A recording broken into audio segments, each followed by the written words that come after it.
Right, class, everyone, and if you're not hearing me, right, I get to do it like a proper teacher.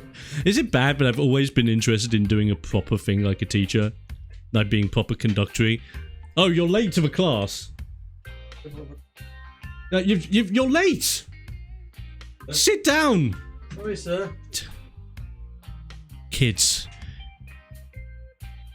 Fuck you, sir. You're hanging by the bike sheds again? Yeah. Quite a few lines. Oh, bloody cheeky bastard. Can't teach you anything, can I? Some kids. Some kids. But you kids, you're the good kids. You're here to learn. You're here to learn. Better be here to learn, because if you're not here to learn, I swear to God. But we're here to learn. Ladies and gentlemen, welcome to our first ever live streaming class here on Twitch. It is Nuzlocke 101. What is a Nuzlocke? Well, that's one of the conditions we're going to find there. That's the cat. By the way, that's the class cat going out to take a piss. Do not chase the cat. If I see anyone chasing the cat, I swear to bloody hell, that's an immediate detention, 2 demerits, you name it. There you go. Now, the kitty is out. The kitty is out of the class, out of the way. No one will be disturbed anymore. I swear to Lord, I will not hesitate timing you out, you naughty kids. Right. So how is this all going to work this evening? Easy. I'm going to be teaching you the fundamentals of Pokemon Nuzlocking. Everything you need to know and all that jazz. Free, count them, 1, 2, 3 specific areas of discussion, gentlemen and ladies. That is what we have here. So, with Nuzlocke 101, you will be taught what is a Nuzlocke. What actually is it, sir? I will educate you on that. The second, why? Why Nuzlocke? Simple. It's a very simple answer, but I will understand that. Greg just showed me a Magic the Gathering card that made me go into dog whistle territory because of how expensive it was. Greg, can you put your cards away while you're in class, please? I will not tolerate that kind of behavior. I respect Magic the Gathering, and you know I do. Like, I have no problem with you playing Magic the Gathering with your friends when class is not in session. But class is here. You will listen to me, goddammit, Greg. You can tell me about your Magic the Gathering antics after class. Okay? But not now. Not now. It's not the time. Stop it. Bad boy. Anyway. And finally, final topic of discussion will be how to spice your Nuzlocke, because a lot of you understand the fundamentals of Nuzlocking. A lot of you understand what a Nuzlocke is when it comes to Pokemon. But I'm going to show you the many ways where you can spice it up. The many different ways where you can make your Nuzlocke that little bit better. To spice it and make you happy, the game happy, everybody happy, especially for you content creators out there. I know you're here in class. You better listen as well, you cheeky wazzocks. You've been lazing off of YouTube. You've been making really bad trendy TikToks. Yes, they've gone viral, but how many followers did you get this week? None? Exactly. Listen to me. I'm teaching you how to be better at your Pokemon content, so you better listen up. Raise his hand. We'll be there. Will there be a test by the end of this class? Well, now that you mentioned it, Tash, everyone gets a test by the end of the class now. You do, everybody do. There will be a test at the end of the class, and if you do not like it, then I could put you in detention later. Simple as. He's actually replying to you with the accent. God damn it, Greg. Trying to stay in character here, Mr. Gregor. Come on. Keep focused, class. Keep focused. Right. So, ladies and gentlemen, let us begin. Nuzlocke 101. Also, you may rate the coughing. I tried my best to bring coughing to like over here. He's got his emblem more like a tattoo on his cheek rather than on his actual belly like he should do, or on his head like he was in his original red blue sprite. So bear this in mind. We will be going through the process as we go. Allow me to tamper with the board, and as per usual, if anyone wants to join the class, please let me know if you are in the Discord server, and I will move you into the lounge. You must stay muted at all points unless you wish to speak, which then you must raise your hand. I hope that's understood. Right, let's get started.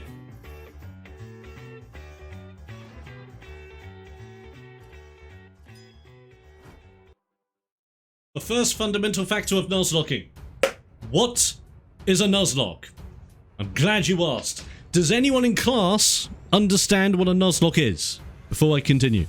Or does anyone in class, or has anyone in class witnessed or been a part of someone's or your own Nuzlocking adventure? May I get some hands in class or some people with their interest, please? Let me know and I will inform you of all the jazzy jazz. I've also got to do this quickly because my titles have not updated. Silly thing. Here we go. Nuzlocke 101 is in session. Raise his hand. Is it a type of lock that you use on doors? More rhetoric like that, Tash, and I will put you into detention. You obviously have not been doing your homework. You have not been reviewing the source material of which I have given you. Bad. That's going to come out of your grade. Right. Fundamentals of Nuzlocks. Let me teach you.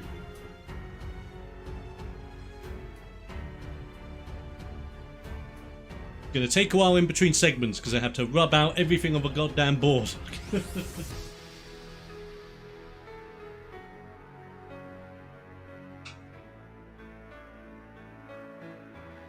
Right. So part 1, boys and girls.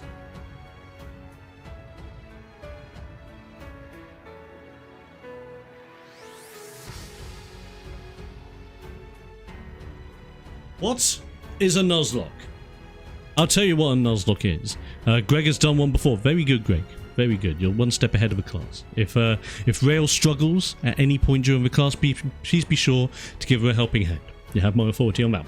Okay, ladies and gentlemen, so what is a Nuzlocke? I will tell you what a Nuzlocke is. A Nuzlocke is...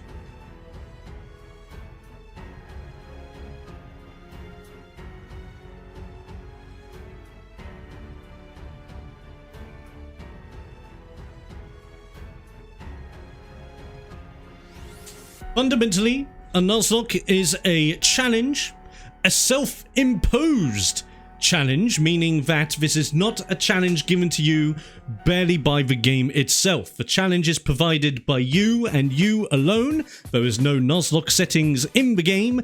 You will simply have to play the game with these rules in mind. This could be challenging for some of you because I know when it comes to difficulty settings, you prefer when everything is laid out for you. In this case, it will not hold your hand. This will grab at your hand, rinse it, and then throw it away like some kind of trash. Nuzlocking is a self-imposed challenge in the Pokemon games to challenge fundamentally what you know about Pokemon. Now, there's a lot of things attached to a Nuzlocke, such as rule sets, such as codes of ethics, but you must go through in order to stay true to your Nuzlocking adventure, and I'll be going through those as we go through the class. Now, since a lot of you have not ever done a Nuzlocke before, or if you have, you're simply not putting up your goddamn hand like Greg has. Thank you, Greg. Simply, I will go over how it all works. So, with a Nuzlocke, with this self-imposed challenge, you will effectively be challenged to do the following. Allow me to do it.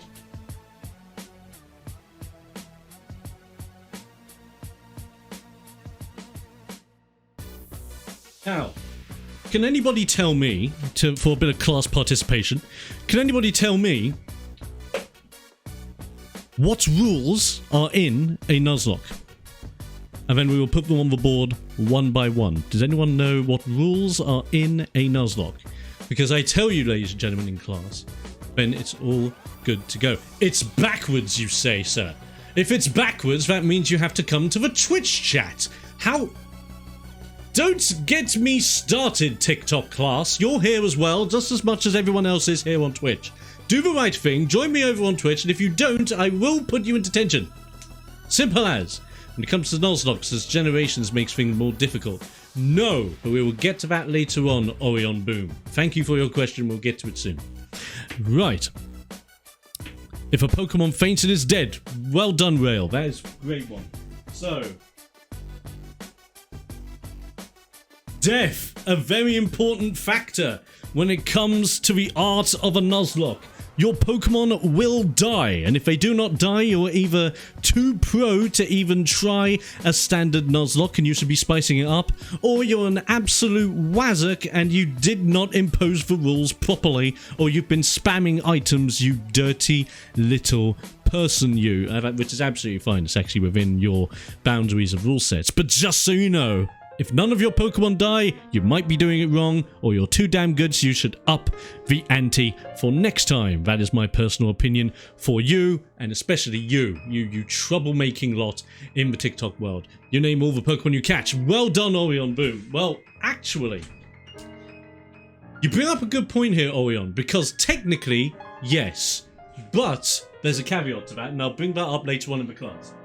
So, name your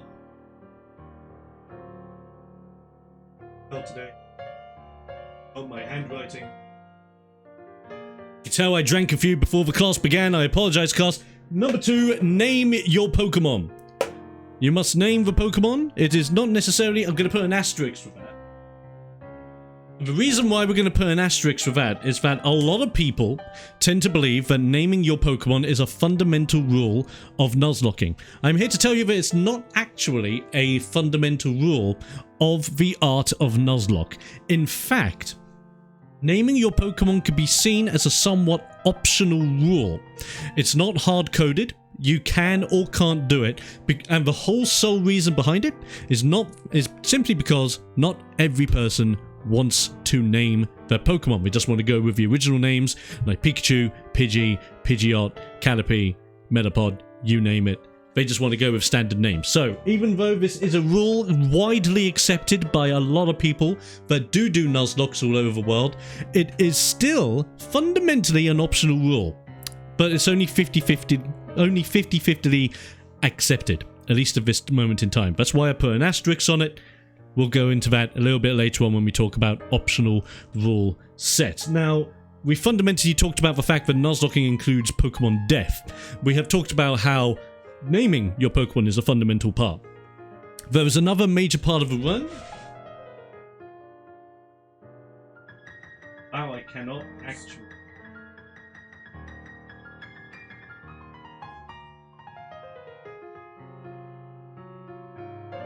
And that is rule number 3, a very big rule when it comes to Nuzlocking. 1 Pokemon per route. That does not necessarily mean you can go into one bit of grass and capture 1 Mon, and then you can go into another bit of grass and capture 1 Mon. 1 Mon! You're in Route 1, that's 1. You're in Route 2, that's 1. You're in Route 3, that's 1. You get what I'm saying there. 1 per route, ladies and gentlemen. The first one you find, which is first... 1 / encountered. So when you find your first Pokemon, or encounter, depending on how you wish to word it, because I know some of you prefer encounter rather than to bump into your first Pokemon, whatever crazy words you people tend to use nowadays. This is how it all works. You go into Route 1, let's say you're in Route 1 and you bump into a Rattata, you will bump into said Rattata and you will be allowed to capture said Rattata. If you fail, that is it. If you fail to capture that Mon on that route is nullified. It is done. It is gone. No more route for you. It is simple as that. So, fundamentally, these are the 3 main rules of Nuzlocking. Death. When a Pokemon dies, you can tell I'm struggling with the whole speaking part today. It's great when you're running a class, isn't it? But effectively, the first rule, death. When it comes to the Pokemon fainting, they are classed as dead. You may either release them or do what I highly suggest and put them into a death-themed box. You can call that box whatever you want. You can call them Deadmon, you can call them Death, you can call it Grave, you can call it Gravy Train. You can literally call it whatever you want, just like you do your Pokemon. But when they faint, they die. Simple as. All you content creators out there, I'll give you some ideas on how you can spice that up for your Nuzlocke later on in the class. Rule number 2. naming your Pokemon. Remember, it's only 50-50, so if you don't want to go for it, that's absolutely fine. But when you capture said Poké, name that Poké. Doesn't matter whether you do or don't have a theme, but if you are struggling with names, try a theme out, see if that works for you, or if you have a Discord or an active community you're a part of, you can always pitch the idea to them, see what they suggest name-wise, and see if your name gets put forward. Much better way of getting it done. So, such as, for example, calling a Rattata Tartars. I know some of you cheeky boys and cheeky girls out there would love the name Tartars, especially you TikTok people. I know what you're like. You like the Tartars. You're on TikTok. You like looking at those Tartars. I'm going to have a good talk with you after the class, because quite frankly, too many Tartars are on this platform. You know, you guys need to be careful. Very, very careful. I will shake my pen at you. Right. With that in mind, you know part 1, you know part 2, but part 3, 1 per route, ladies and gentlemen. How many per route? 1, exactly. I don't even need to hear you say it. But effectively, when you are on that route, it is 1 Pokemon only. You get 1 chance to capture that mon, and that is it. When does this start? Now, this is a fundamental question right here. When does this whole rule set begin in your game? Let's cover that.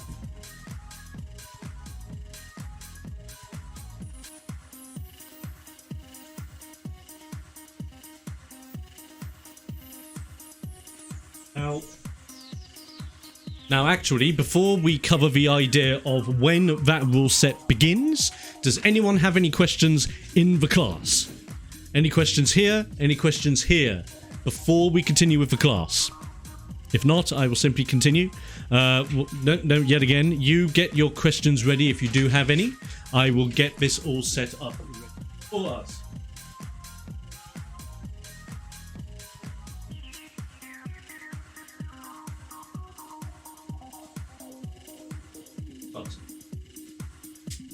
Okay. You guys on Twitch seem to be absolutely fine. How about you guys? After you get your first 5 Pokeballs, says Orion Boom. Technically, you're right. You see, there are 2 fundamental ways to start your Nuzlocke rule sets.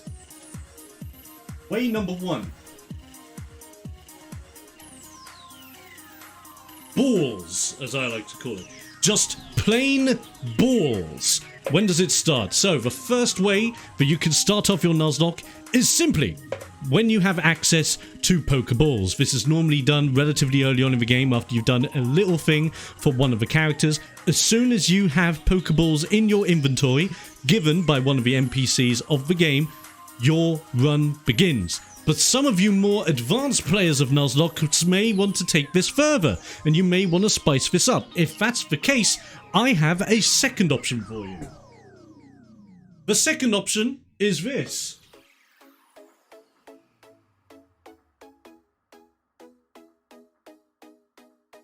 Right freaking now!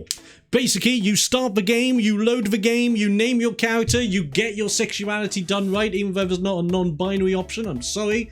And it begins. You get your starter Pokemon. If you lose your starter Pokemon in the first rival battle in every single game, you lose. Good day, sir. Reset and try again. That is exactly what that proposes. Now, I will put a red asterisk on this.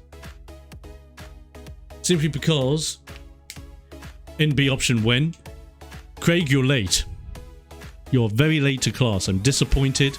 That'll be taken off of your final grade. I'm very, very disappointed by that. When you say NB, would you please elaborate for the teacher in class for us as to what you mean by NB? Oh, the no ball option. No balls, no fun. Unless that's what you meant, but please elaborate. But anyway, right stat freaking now. So, effectively... when you start the game, you can start the rules right off the bat. The red asterisk symbolizes that this is a hard mode difficulty for Nuzlocking. Only do this if you are experienced, boys and girls. If you are not experienced in any way, and yes, I'm talking about the bedroom, make sure you have protection. But when I'm not talking about protection, I am, of course, mean if this is your first time doing a Nuzlocke and you're thinking about doing number 2, you're crazy. But if you do it... understand the fundamental difficulties you're adding on top. The differences between number 1 and number 2 are very sound. Number 1, you start the game and you basically have a mini section of the game where you can get used to running around with your starter Pokemon before you gain access to the balls. But if you go with the second option, you are in danger zone right off the bat. If you die, you die. You reset, you do it again. Simple as. Simple as. Do I make myself clear? Good boy. I love watching Nuzlocke. I also like your content. Thank you very much, Ollie and Boom. Good to get some clarification on that. Thank you. Right. And if you guys on Twitch are wondering why I'm looking up, I'm also streaming live onto TikTok because these Wazzocks over here in the TikTok world need to be taught something. Just like you Wazzocks on Twitch. I swear to Lord, I could go through an entire class just teaching you how to not be Wazzocks. Anyway, carrying on. So we have, when does it start? The balls and right stat now. There is not a third option. You will not have a third option. That is it. Now, do I have any more questions before we carry on?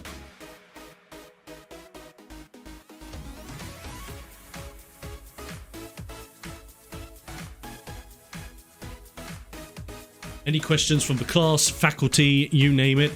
Craig, if you are part of a faculty, would you like to join me in the Discord, please? If you want to. If you don't, that's absolutely fine. If you're just simply here to observe the teaching methods, it's all good. Here I thought the distinction meant that you were unable to catch any Pokemon that you encounter before you get Pokeballs.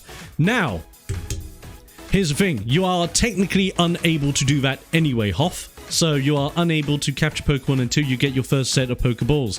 No Pokemon that you have access to that early on in the game that you come across whilst you are waiting to be allocated those balls will allow you to capture Pokemon too early. There is no exception to this. I think technically the only exception to this in the catching tutorial is in Sword and Shield, where you get balls way before the catching tutorial even starts, so then you can get catching early on. But, as I said, that begins the run because you have collected the balls.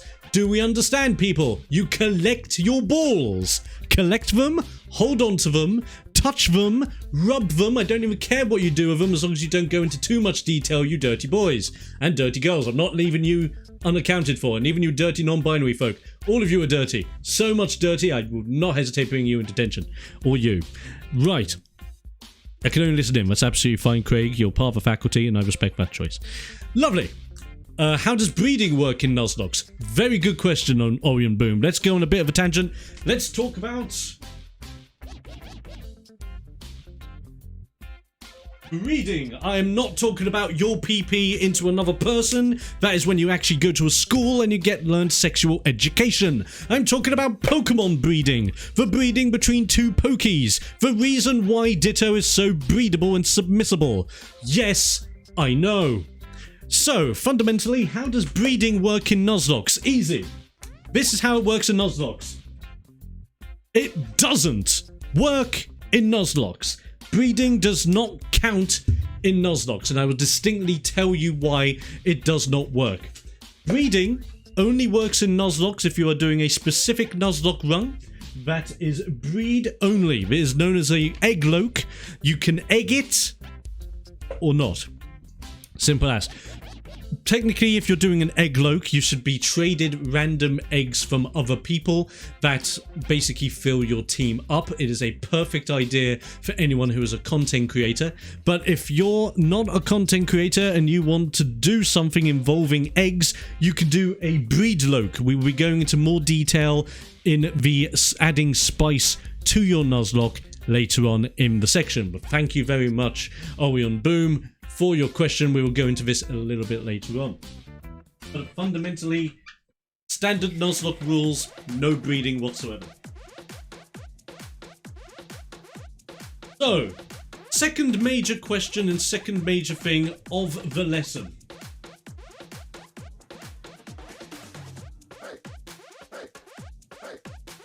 Why in the blue hell would anyone want to friggin' Nuzlocke? Surely the game is enough. Surely you are satisfied, and if you are not satisfied, I have no idea why, says some people. I will tell you why the Nuzlocke exists. The Nuzlocke exists for those pro MLG gamer boys and girls and people in between that believe that the Pokemon games are simply too easy. You have played the game so many times on every single generation that quite frankly you do not get satisfied playing the story as normal as humanly possible. 9 times out of 10 you'll be over leveled for the gyms anyway. Well, where's the fun in that? So then you have the Nuzlocke, ladies and gentlemen. It is a very simple and easy way to add spice to your regular runs. And if you don't like spice, why the heck are you eating an Indian, Jimmy? For God's sake. Anyway, we got a question from Ori and Boom. I think because people play Pokemon so much, they're used to it, make it different. There you go. That is fundamentally how it all works. The Nuzlocke exists to add spice to your regular Pokemon runs. Some people are simply not satisfied with Pokemon anymore, just like I wasn't satisfied with a certain culprit that I have over here as an example, called Shining Pearl. You may have the alternate version called Brilliant Diamond. This game is a mid-tier Pokemon remake of a game. It is not the best remake. It is a one-to-one remake, technically, of Diamond and Pearl, which is amazing if you enjoy that.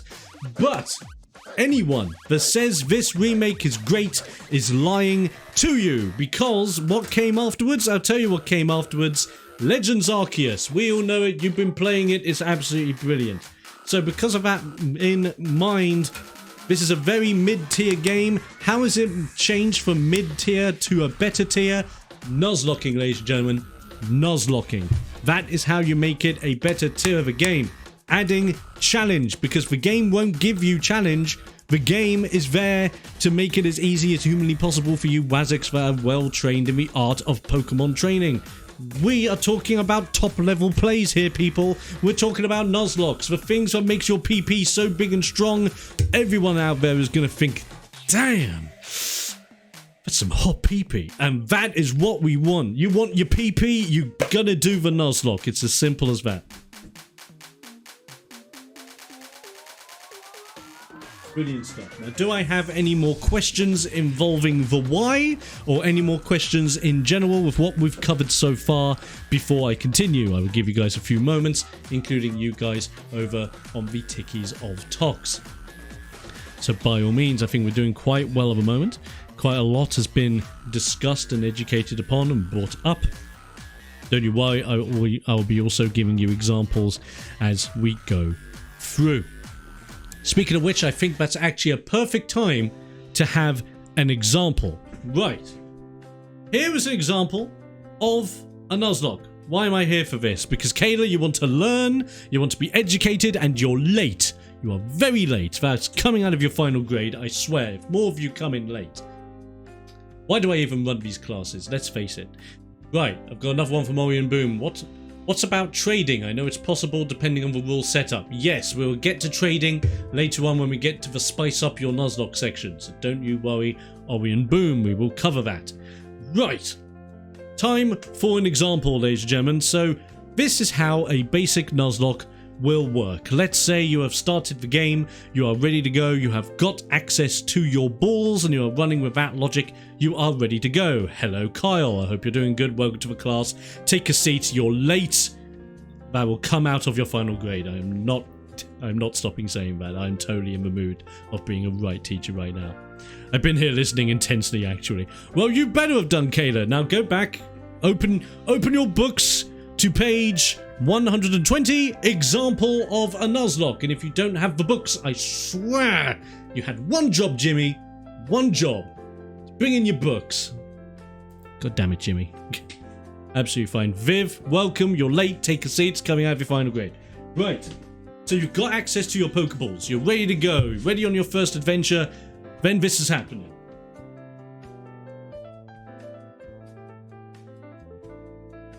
This is you entering Route 1. You are on Route 1. Don't shame your quiet students. They are diligently taking notes. Very fair. Gold star to you, Rail. Very fair. I apologize for any antics. I want you to learn. I'm enthusiastic. Do not take that as anger towards you. I'm simply trying to fire you up. Not in a way that makes you want to go to the toilet. No, there will be no toilet passes during this stream. I am afraid. Right. Carrying on, I'm not too good at Nuzlocke Challenge, but don't worry, Kyle, I'm going to educate you in this stream. So, this is how you start your Nuzlocke. You've got your balls, you've got everything you need, you enter. Route number 1.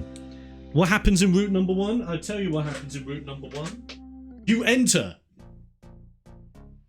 the grass of route 1, dedicated by my green pen here. When you enter the grass of route number 1, oh shit, something's appeared. What is it?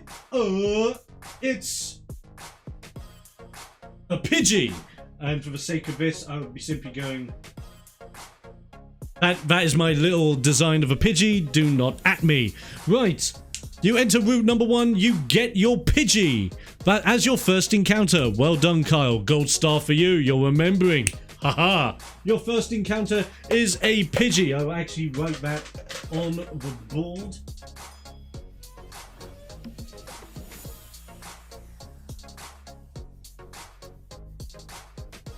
Very good there, Kyle. Very, very good. So, your first encounter is a Pidgey. There are 3 potential outcomes that could happen. Well, in this specific case, because this is your first route, there are 2 things that could happen. Thank you very much for the follow, Kyle. You are a dedicated member of the class. Welcome to the X-Force. Legend. Thank you very much.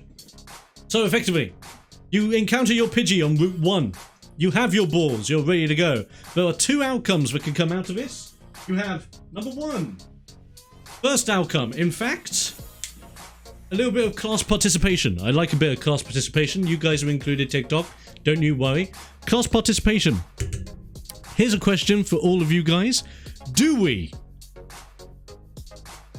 Excuse me, would a Pidgey be a good encounter? Technically, Pidgey can be a good encounter, completely depending. We will go into the details of what would count as a good encounter depending on games later on, or I'll leave that to a free talk section later on, Kyle, so don't you worry if you have any concerns about what would garner as a good encounter. So, let's say for the sake of this example, yes, Route 1, Pidgey, you're ready to go, first encounter, got your balls. Tell me, class, what is one of the outcomes of encountering this Pidgey? There are 2 outcomes on your first encounter on Route 1. What 2 possible scenarios could happen? That is for you. That is for you. Please let me know. Well done, Orion. Boom. You can catch it. Of course you can. Of course, that's the whole point of playing the game after all. You can catch the bloody Pidgey. Catch it. Especially if it's your first route, I would highly suggest capturing a Pidgey on a Nuzlocke for 2 reasons. Number 1, Pidgey ends up scaling to a Pidgeot. Pidgeot is still a very strong, very viable flying bird boy. On top of that, you also don't have to worry about getting an HM slave for fly, because guess what? This Pidgey can fly you around the goddamn world. Fixed. Love it. That is it, Greg. Number 2.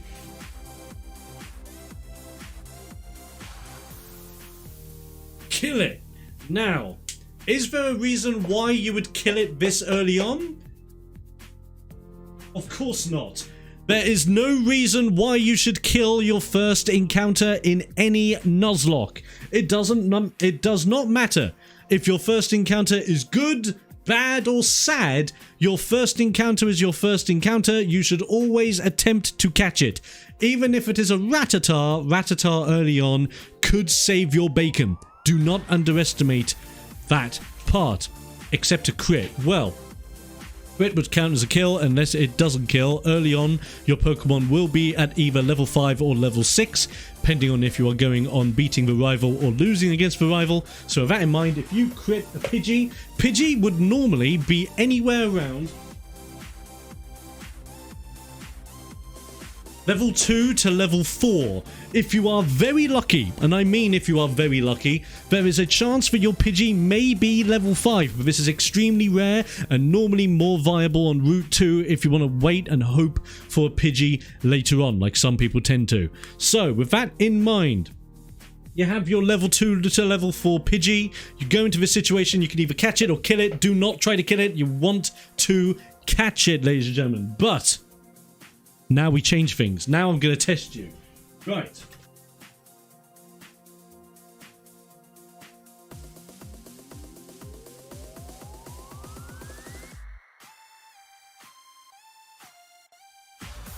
So you did that on Route 1. You were successful. You caught yourself a Pidgey. Well done, class. You've caught yourself a Pidgey. with that in mind, we now go on to... Ooh, what's that? Route 2! Ooh, I hear you say. Well, Route 2 is just as brilliant as Route 1. That means another capture for you. What do you find on Route 2? Well, you encounter, luckily...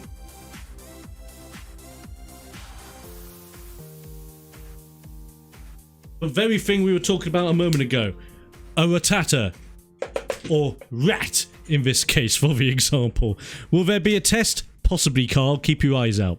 So, you encounter the rat. Route 2, your first encounter. It is not a Pidgey, so you are okay to get it, which is absolutely fine. Because remember, if this was a Pidgey, we would be coming under what is known as the duplication clause. So that's where we get into some very testy regions when it comes to Nuzlocking in Pokemon games. So, for the sake of that, let's rewind a little bit. Let's go into detail of that, because that can happen. So, let's say... I really can't spell. God's sake.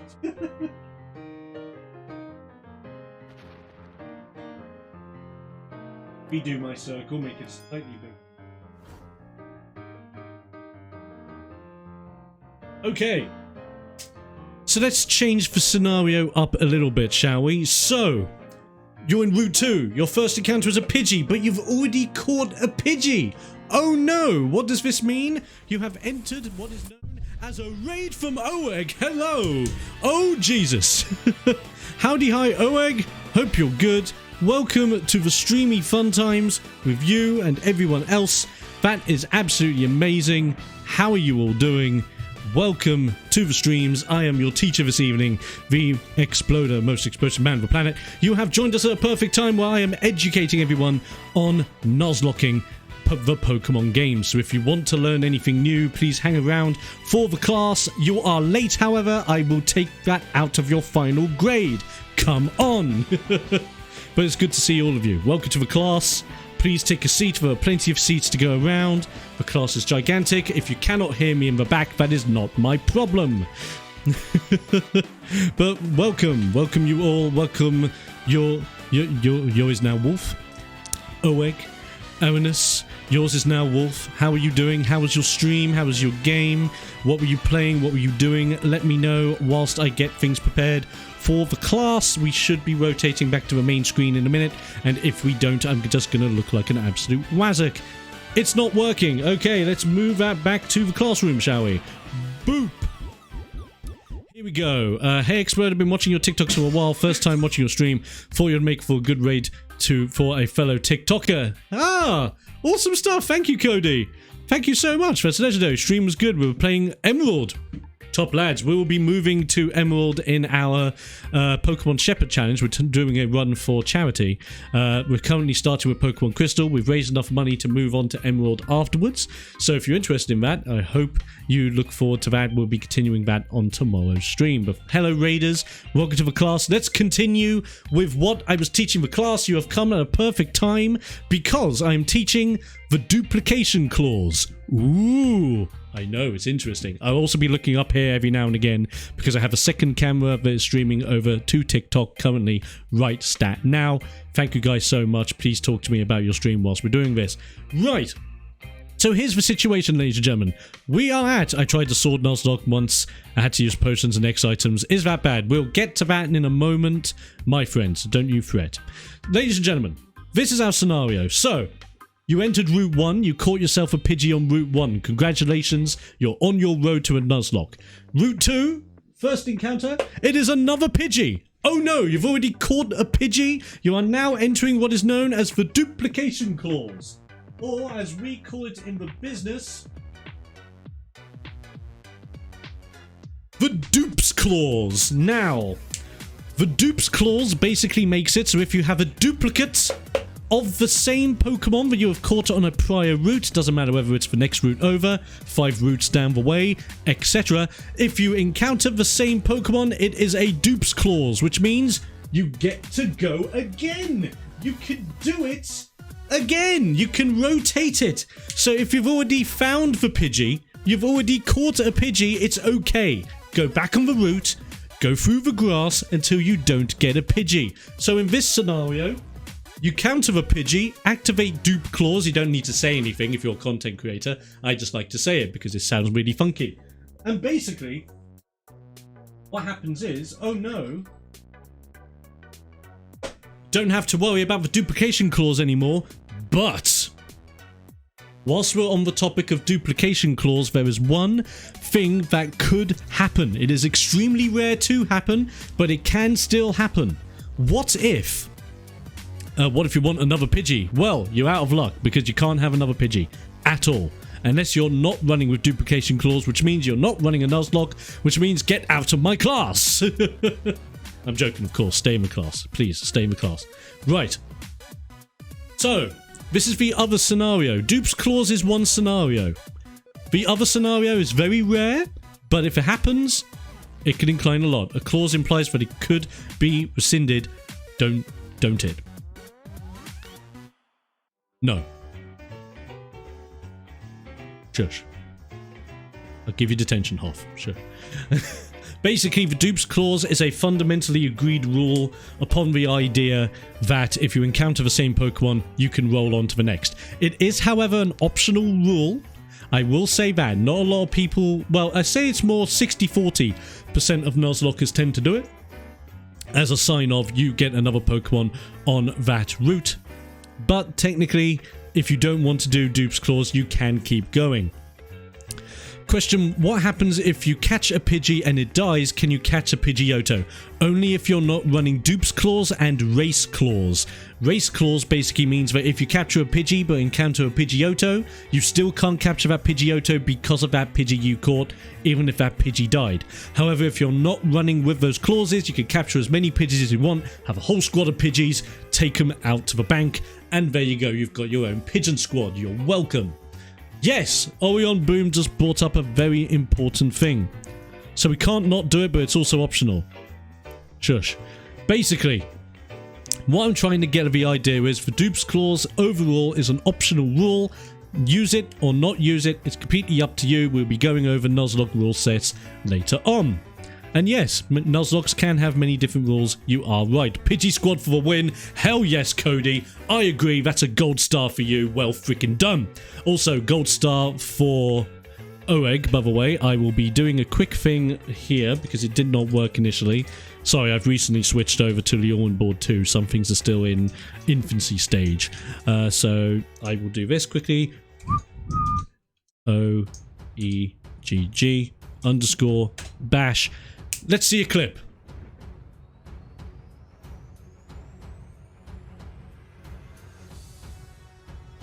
Minecraft fun types. Ooh. What's happening there? Bat? Zombie?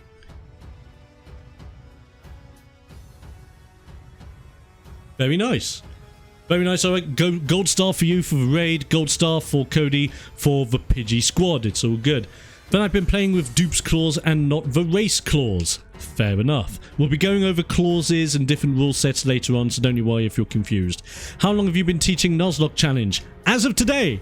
But I've been doing Nuzlockes for a very, very long time.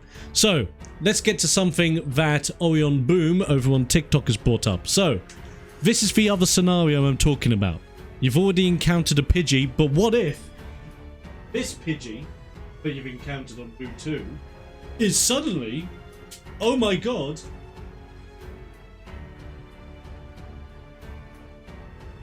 it's a shiny Pidgey! Ooh, I hear you say. Oh my lord. How long have you been teaching Nuzlocke? Yeah, we've already done that. Oh, that is an old stream. He's been doing his first playthrough as a Pokemon ever. Oh, nice. We're going to have to talk about that, Oeg. How's it doing? How are you feeling? All that job. So, here is the thing, ladies and gentlemen. If you encounter a shiny Pidgey and you already have a Pidgey, you can enact a new clause. And like what Carl said, this is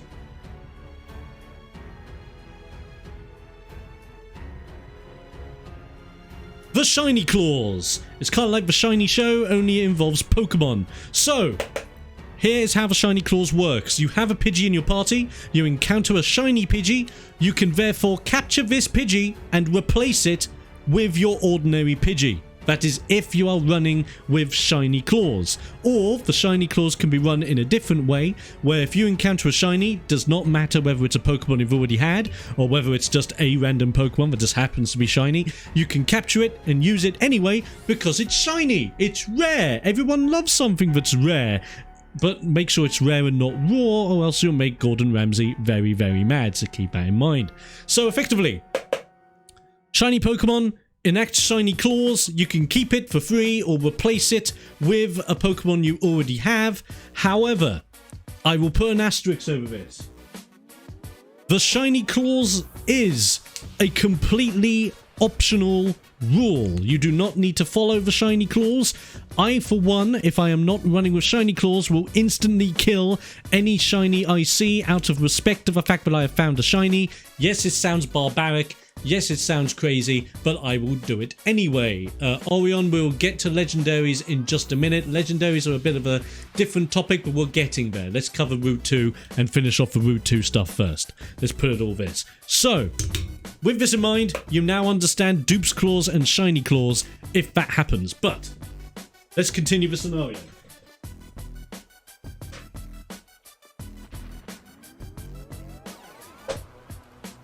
So, you're on Route 2. First encounter. It's no longer a Pidgey. Oh no, it is now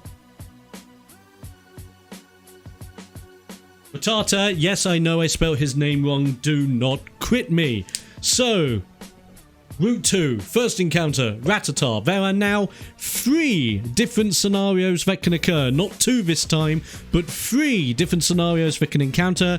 Can the class tell me what 3 scenarios could encounter with your Rattata on Route 2? Let me know. This Pidgey is so raw, it's like you just caught it off Route 1 and put it in my plate. Yeah! You name it. Just make sure that if you are cooking the pigeon, you make sure it is well cooked and ready for consummation. If it is raw and you get ill, that is not my problem, but I will expect you in class the next day regardless, even if it's through a Zoom call, so keep that in mind. Class, especially Jimmy, I see you in the back. Don't do it, Jimmy, I know what you're like. Yes, so, all good, you're a great teacher. Thank you very much, Orion Boom. Now this is it. Orion Boom has brought out case number 1. Freaking run! You can run away, but running, not recommended, because if this is a chance for you to capture a Pokemon, do not run unless you absolutely have to run away. If you're at such low health with your Pokemon, you cannot even risk throwing that ball to potentially get that catch, then you are best running away out of pure safety. That's absolutely fine. Will there be a test after class? I will let you know later on, Wolf, but thank you for asking. Do gift Pokemon count as your encounter for that area? Yes, we'll get to that in just a minute, Kyle. Don't you worry, I'll go into more detail. So yes, scenario number 1. Running away. Any other scenarios you guys can tell me, even you guys over on TikTok? Let me know. So we have encounter... Scenario number 1, you run away. I will say that the other alternative to run is technically... Well, there's a ton of scenarios, but the opposite of run is death. Apologies, I just sneezed. Woo! Yes, we'll go over gifting in a minute. Gifting, again, is kind of like a touchy subject, but depending on the areas that you can get a gift Pokemon at, it's actually absolutely fine. Yes, so, we'll get to weaken it in just a moment. So, death. Fundamentally, this is a major part of a run. You will die if you are brand new to Nuzlocking at least once.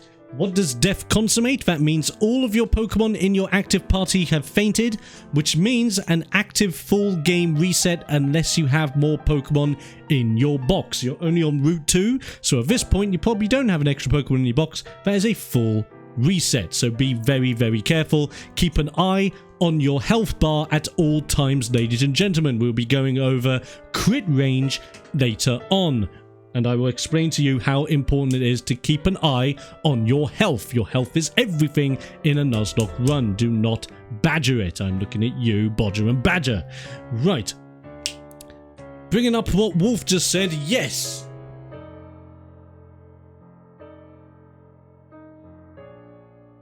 You can kill it. Absolutely, you can kill it. Killing it now has an added benefit because if you kill it, you gain experience. What does experience mean? Gym badges. Exactly. You're one step closer to battling the gym leader. You're one level higher, and that means you're dealing a little bit more damage, which means you have a better chance of surviving and beating the next gym leader before you get whited out or before you lose any of your other mon, which is why grinding in a Nuzlocke is almost necessary. Do not fade out on the idea of grinding. If you are doing a Nuzlocke, you are completely in on the hard game. You better make sure you grind, because if you don't, you're punishing yourself for no reason. You and Pokemon Challengers would be best friends. I would love to be friends with Pokemon Challengers.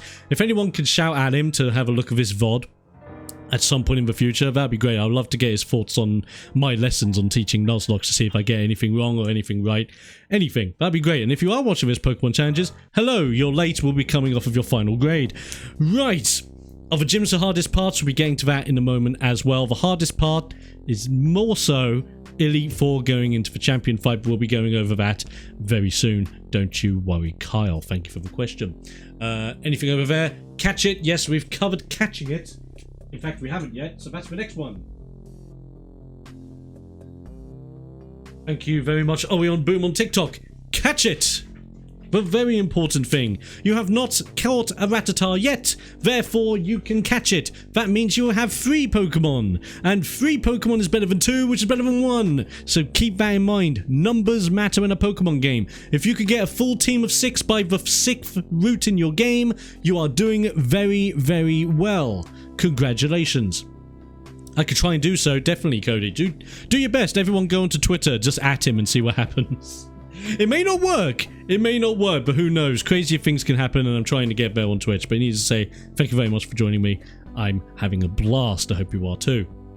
I'm going to have a quick drink just to make sure.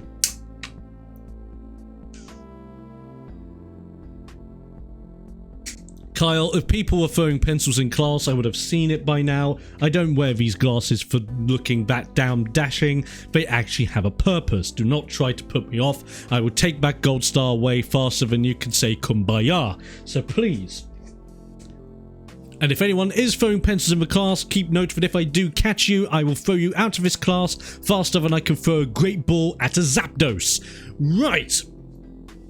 Let's carry on, shall we? So we have run, death, kill it, catch it. And that is fundamentally your options when it comes to all this. Those are your options. There is a secret 5th option, I will say.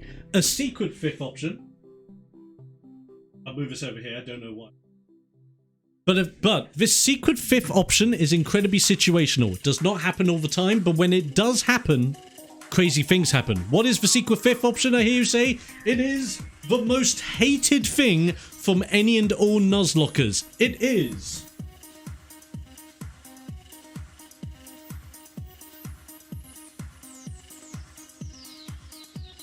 the most dreaded thing, roar and teleport.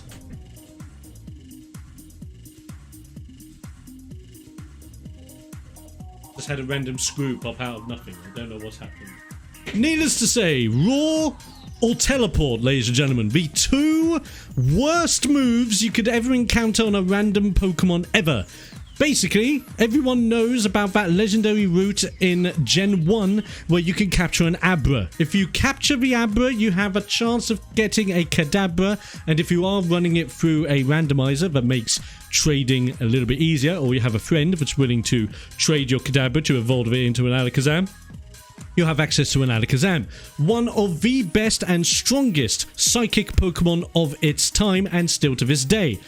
But what does an Alakazam have? Or should I say, what does an Abra have? Abra has teleport, ladies and gentlemen. That means he can immediately run away from a fight. It does not matter whether you have paralyzed him or anything. He is running away unless you use the fundamental funtime strat, which would be mean look. But early on in the game, when you encounter that Abra, chances are you will not get mean look. Yes, that is a very good question in the class. You also have Explosion, Self-Destruct, and all those instant kill moves that will not just wipe out the Pokemon, but potentially wipe out you. So be extremely careful when you encounter the Pokemon with Roar, Teleport, Self-Destruct, and Explosion. They are normally very good mon to get a hold of, apart from maybe Voltorb and Electrode in the earlier games. A little bit 50-50 on that one in my own opinion. But with that in mind, be very careful. If they roar you, that is your encounter. You have failed. You cannot capture another Pokemon on that route. Route terminated. Move on to the next one. Which brings us on to our next topic.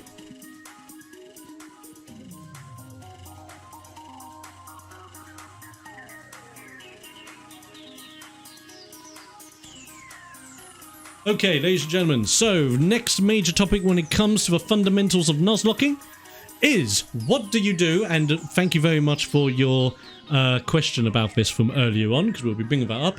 Madry Bread does a lot of challenges on YouTube. It would be amazing if you two collaborate. I love Madry Bread. I think he's a really great guy as well. Keep atting him on Twitter or YouTube and see if he gets involved as well. That'd be really fun. I'm doing an Emerald run and I'm past the first gym and I caught an Abra, chucked a great ball at it. Well done, Carl. You get a gold star for winning.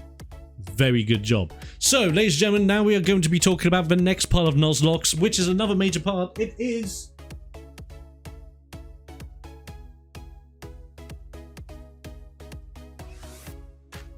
gift Pokemon. So, are you allowed to use...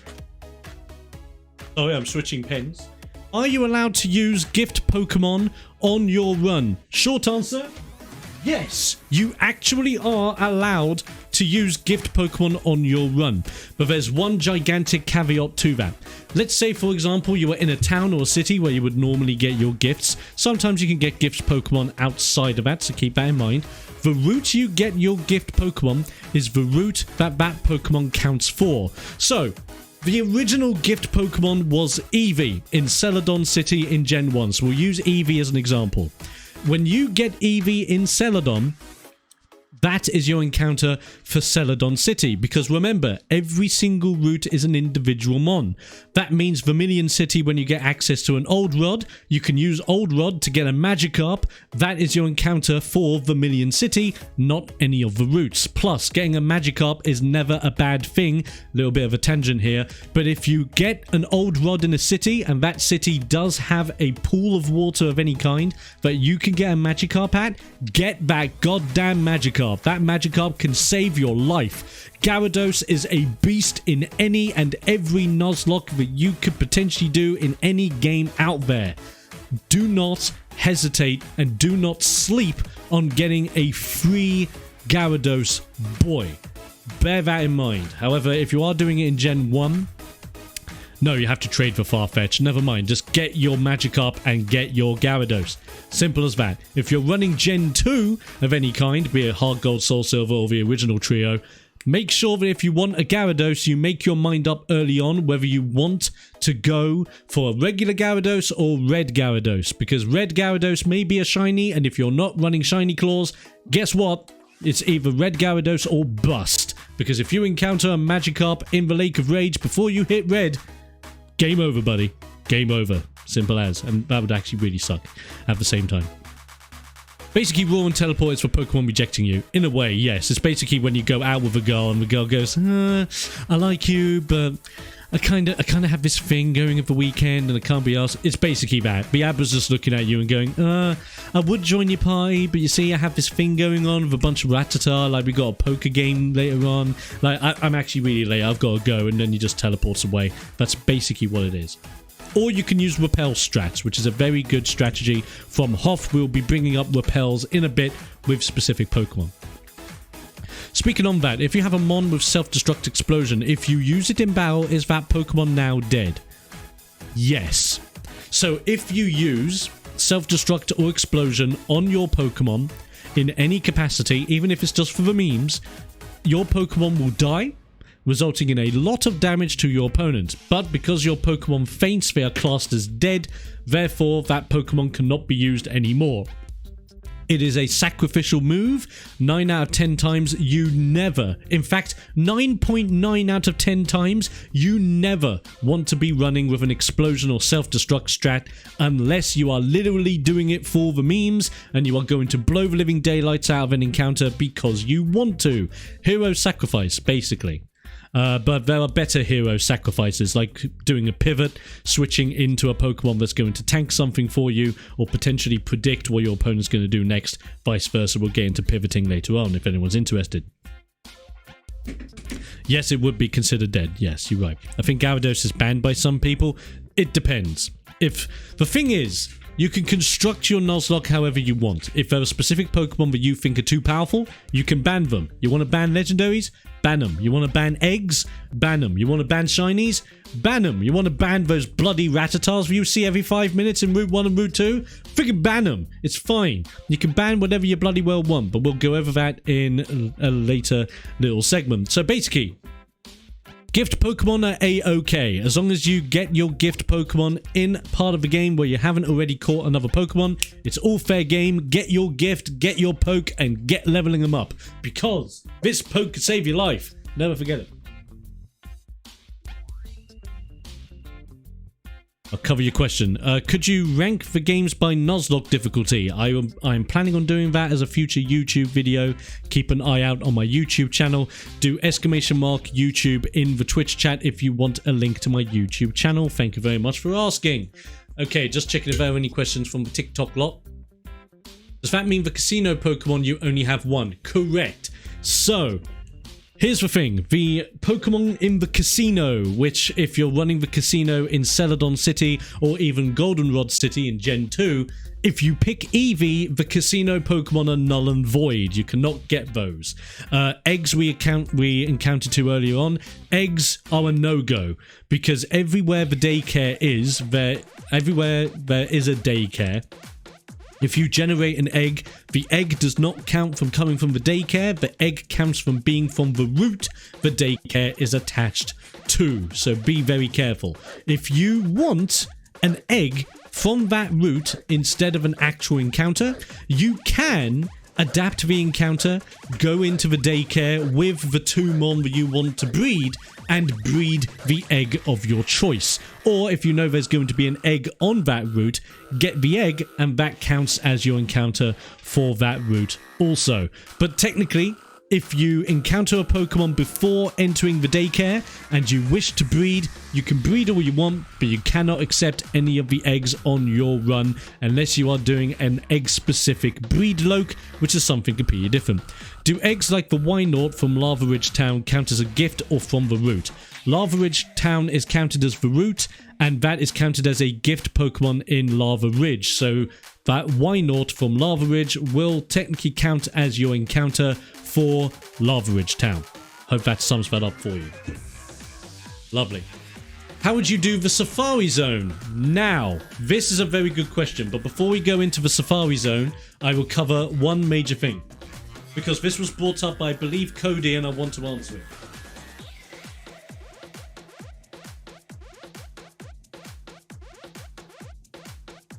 Legendaries. We all love them. You love them. I love them.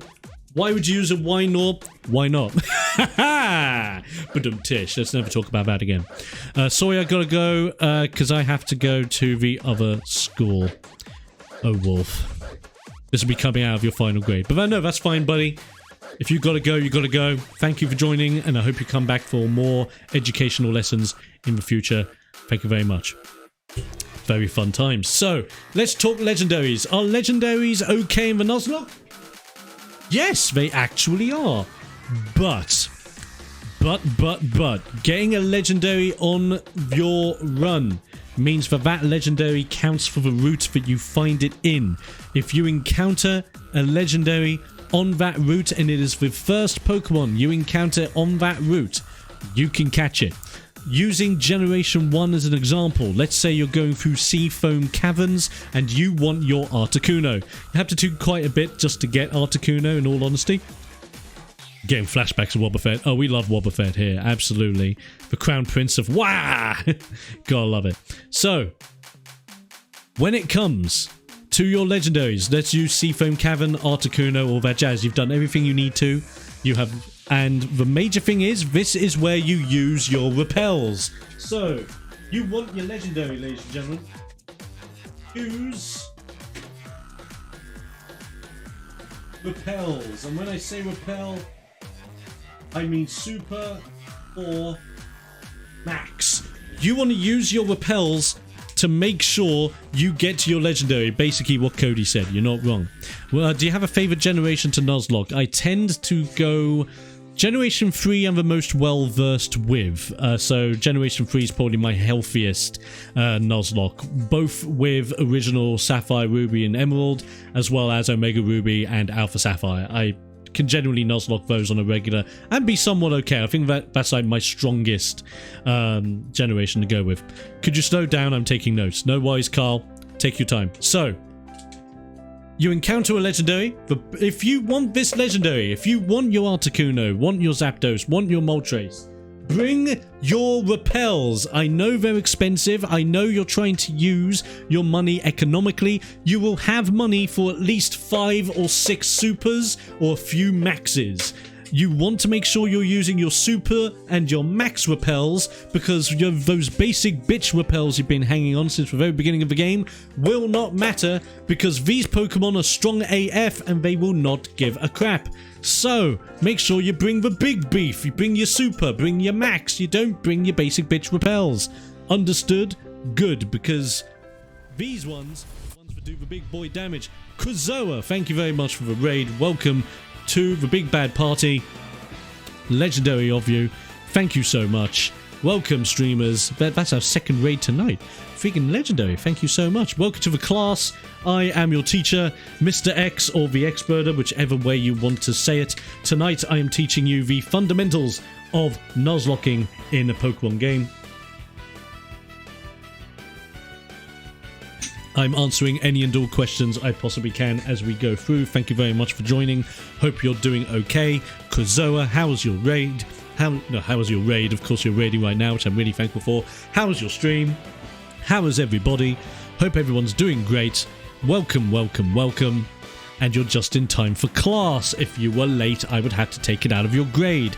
Guess what? I am, because you're late. I'm sorry. Anyway, and I'm not sorry, I'm your teacher. Bear that in mind. Anyway, Doozle, thank you very much for joining. Let's get back to the class.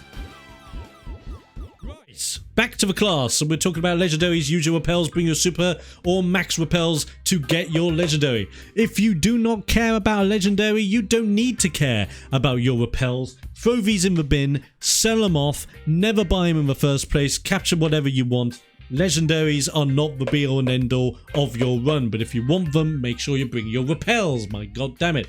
If you can't catch more in Seafoam Cave with the multiple layers. No, you can't. Which now brings us on to our next point of interest from Orion Boom on TikTok. We'll bring this up because it's a very good point of contention.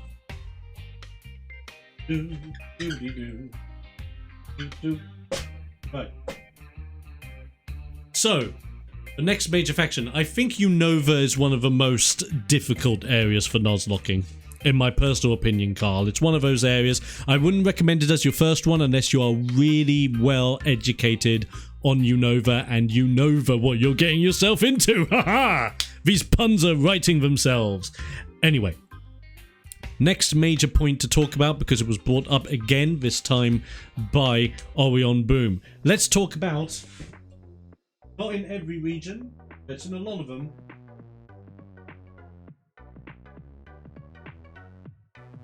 the Safari Zone. How does the Safari Zone work? I didn't think it would be easy. Nah, it's probably one of the more harder Nuzlocks from what I've personally experienced, let's put it that way. So, let's talk about the Safari Zone. Now we know you can only encounter one Pokemon, your first encounter, and that's it. Now, when it comes to the Safari Zone, this is where your optional rule sets can come in a little bit, depending on how you want to run it, because at the end of the day, it's your Nuzlocke, you run it how you want to run it. If you enter the Safari Zone, you have two choices. Choice number one.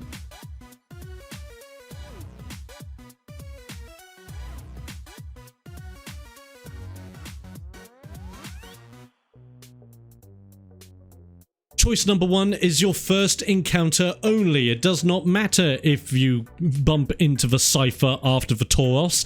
That Tauros is yours, and that is the only Pokemon you are getting.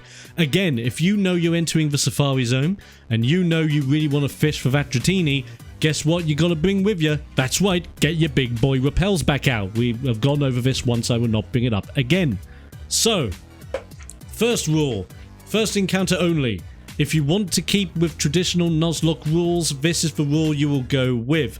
However, if you are newer to Nuzlocking and you want to make it slightly easier on yourself, or if you just want to mix things up in case you feel the Safari Zone ruling is a little bit too strict, here's something else I also recommend as an optional choice. Number 2, one green. So, in the Safari Zone, there are multiple regions, multiple areas of the zones that you can travel in and out of. Some people may want to do the second option. The second option being that instead of only having the first encounter and that's it, it is the first encounter on every screen or every region of the Safari Zone. This maximizes your catching potential and potentially means that you can encounter quite a few Pokemon as you go through the Safari Zone, which can be incredibly beneficial for building up your backlog of Pokemon in case you lose any. However, I would only suggest this bottom one if you are new to Nuzlocking and you're running a game that has a Safari Zone.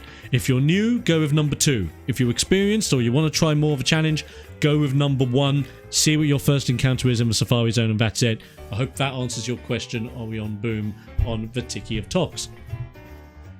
A really good thing to bring up because the Safari Zone is a bit of a contention of choice. Some people like number 1 over number 2. Other people like number 2 over number 1. In the end of the day, it is your Nuzlocke. It is your rules.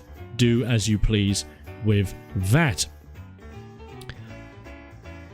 I've only tried Nuzlocke once, still haven't lost a Pokemon on it yet, not sure if I'm doing it right. If you let me know either on stream or off stream, Kazoa, I can give you a fill in on whether you are doing it right or not. I'm quite new, my Emerald one is my second one. Ah, very, very interesting. Well, I think Emerald is still one of the best regions to do a Nuzlocke in as well. You've got quite a nice chunk of variety. There is a major spike. Like, this is the one thing you'll soon encounter in Nuzlockes. There is that one gym leader in your Nuzlocke that will be an insane spike. And that insane spike, normally in Gen 3, is the flying gym. I forget what the name of the town is, but it is the flying gym where all the houses are in the trees. In Generation 2, I would say that the spike is Claire. So luckily with Claire, that's right at the very end. But it is the very last gym you have. Claire is a major spike. Be very careful in Gen 2. In Gen 1, it's Jasmine. Jasmine is always a spike because of her Alakazam. Be incredibly careful. That Alakazam can be an absolute shredder of Pokemon if you're not careful. Sorry, I desperately needed a drink. Oh, you can tell I'm going to have to drink quite a bit throughout this stream. It's quite cool. Jasmine is a gym leader for Gen 2, but she is not for Spike. For Spike is definitely Claire. Jasmine is quite straightforward and simple. Sabrina is for Spike of Gen 1. So the Psychic gym leader, if you don't know who Sabrina is. I did mean Sabrina of Gen 1. If I said Jasmine, I apologize. I meant Sabrina. Sorry, I've been playing Pokemon Crystal on stream, so Gen 2 is kind of stuck in my head at the moment. So I've got all of my Gen 2 knowledge coming through. But yes, Gen 1 is Sabrina. Gen 2 is Claire. Gen 3 is the flying gym girl who I completely forget. I apologize, even though Gen 3 is my favorite. Don't at me. Who's for Spike for 4 and 5? I will need to get back to you on that because I have not done a Nuzlocke on Gen 4 or 5 in quite a long time. So until I have done those, I cannot say just yet until I do it again. Yet again, saying that, I think the Spike for 5 is Clay. But that might have been for me because I was doing a bug-only Nuzlocke and Clay was my big spike in that run.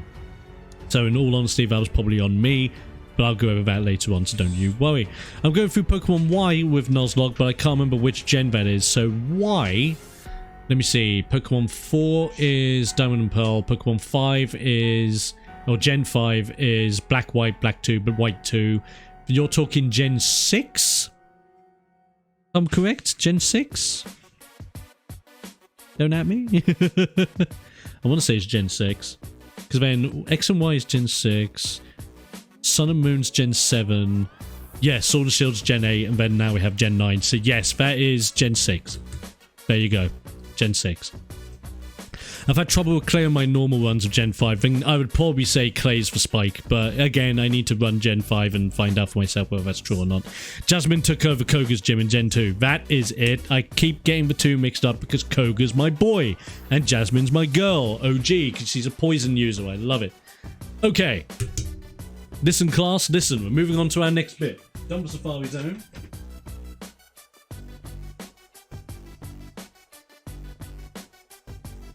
Okay, before we move on to the next part of Nuzlocke 101, does anyone have any questions? Sorry, Janine, you're right, thank you. Does anyone have any questions about anything we have brought up in the class so far, including you guys over on TikTok? I hope you're doing okay, by the way. I know I'm acknowledging a lot more on Twitch. It's just easier that way, especially with the recorded VODs afterwards. But I am trying to acknowledge you guys as much as I can. Hope you're still having fun. Does the story change a little because of a Nuzlocke? It does not change at all, Orion Boom. The story does not change in any way. You can keep playing it again and again and again. It's all good. Is that a wig? No, this is au natural, I'm afraid. But thank you for asking, Arabella. Right. Where were we? You're right, Jasmine. Steel Gym. Yep. I have top tips when Arcanine. There you go. Very good top tick, Dumpster. You're late to the class. That'll come out of your final grade. I've lost my Mudkip in Roxanne's gym. How bad is this? Very, very bad. If you lose your starter is actually one of the strongest Pokemon you could have in any Nuzlocke that you are running. If you lose your starter, that is it. Well, not necessarily it. You can still recover, you can still keep going, you can still kick some ass. But if you lose your starter very early on, it is a struggle, so be very, very careful. I love the fact that you have an Ampharos emote, Cody. That makes me very happy. How can I forget about the medicine that helped? There you go. Everyone remember, we saved Amphi that day. We cured Amphi of COVID. We did very well. Congratulations. We are the saviors of a Pokemon world because we saved that cute Amphi boy. No complaints. Right.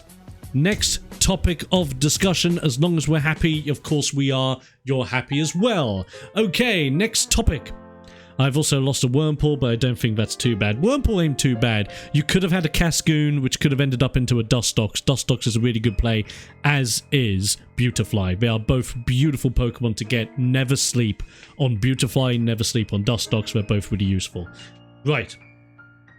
That's great, Cody. I'm very happy. I'm doing all the things. Bless you, Dad. Right.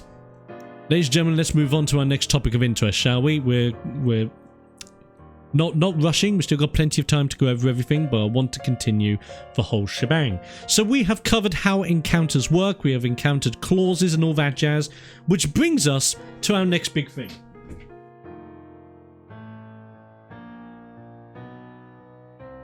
Rules! I will underline this. Rules are the fundamental building blocks of your Nuzlocke. Rules are what make and break your Nuzlockes.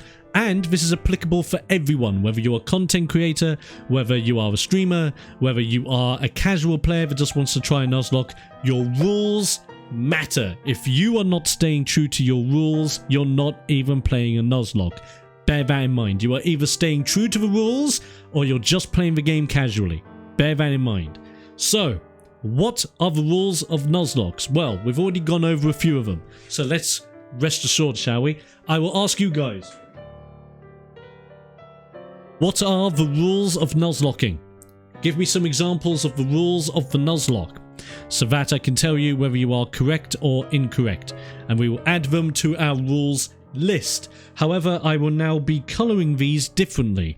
I'll be colouring these black if it's a fundamental rule, green if it is an optional rule that I recommend, that is for early goers in Nuzlocke, or if your first time Nuzlocke if you want a little bit of spice, or I will be painting it red if it is hard mode level ruling. So bear that in mind. 1 encounter per route area. Very good, Carl. We'll go for that. 1 per route. Very, very good. That is a fundamental rule. Ooh, I'm gonna head off now. Need to fix my laptop. Hope you enjoy the rest of your stream. Thank you very much, Krizoa, for your raid and coming down and being amazing as per usual. Have a good one. Hope the recovery of your laptop goes well. Let me know how that goes, because I know you're part of the Discord, and I will see you later on, buddy.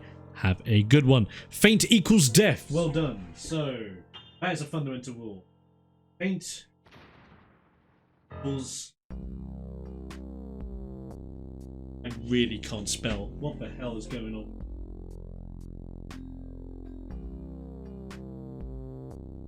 Yes, so, faint equals death. They faint, they die, that's it. Simple as, very good. If a Pokemon faints considered dead must be boxed or released. We'll put that in brackets. Box / release. Very good, class. Very good. You're doing amazing. Nickname your Pokemon. Yes.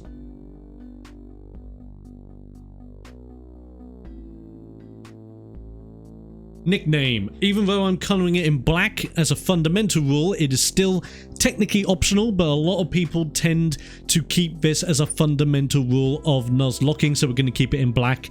Very good work there, Rail. 2 gold stars for you.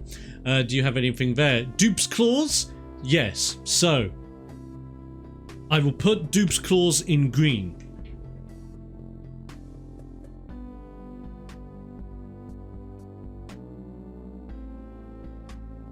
Because Dupe's Claws is fundamentally accepted when it comes to Nuzlocke, but it is an easy optional choice if you want to add that in to create a little bit more spice or add a little bit more challenge to your run. So bear that in mind. Dupe's Claws. Is there anything else, class, before I start adding on myself?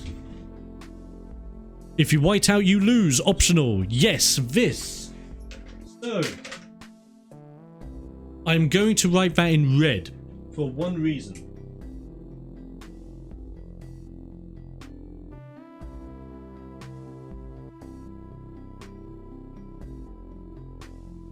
So, whiteout equals reset. There is a reason why I have done this in red, because it's a very hard move.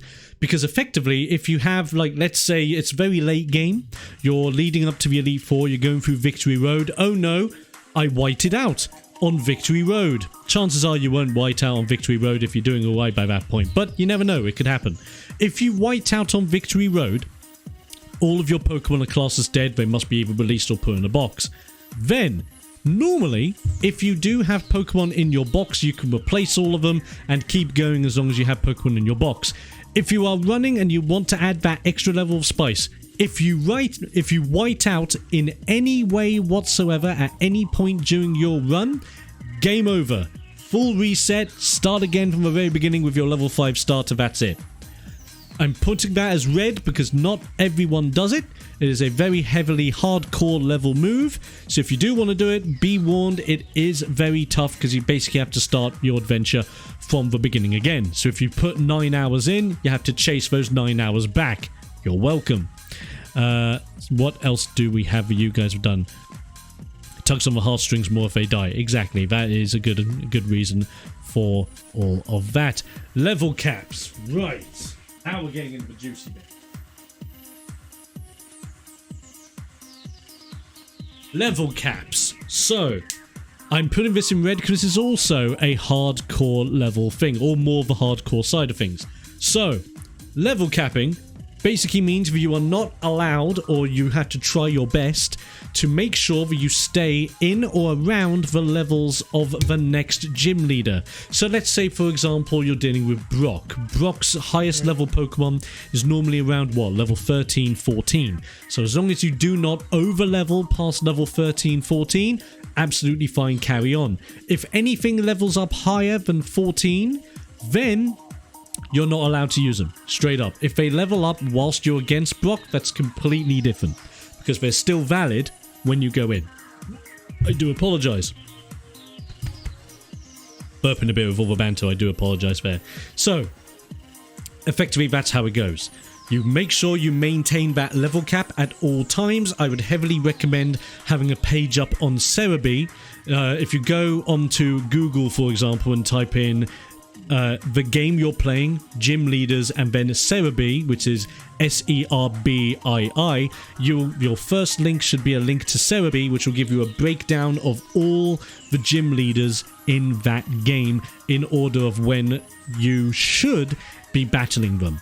Now, with that in mind, it will then tell you what their ace Pokemon's level is, and you want to make sure you stay around that level, but not over that level. As soon as you go one level over, that's it. Can't use that Pokemon. You have to rely on you others that are underneath it. So bear that in mind. Level caps are very good for hardcore strats because it adds and amps up the challenge, but hard to maintain if you are not keen on maintaining levels prior to major gym battles, so keep that in mind. However, I would generally recommend level caps in general. If you overlevel a gym leader, it's obvious you're gonna win, or 9 out of 10 times you're gonna win because you're overleveled, you have better stats, you have better moves. Yeah, no brainer. Try and keep to level caps if you can, but it is in red for a reason. It is not easy. It changes everything about your Pokemon game. Gifted Pokemon are allowed as long as the Pokemon is the first one you encounter in that town route. Yes, I will not be putting that down as a rule because that technically counts as the 1 per route thing, but that's part of 1 per route. So that's all amalgamated into one over there, Cody, but thank you very much. Very good point. No items in battle. That's another red. So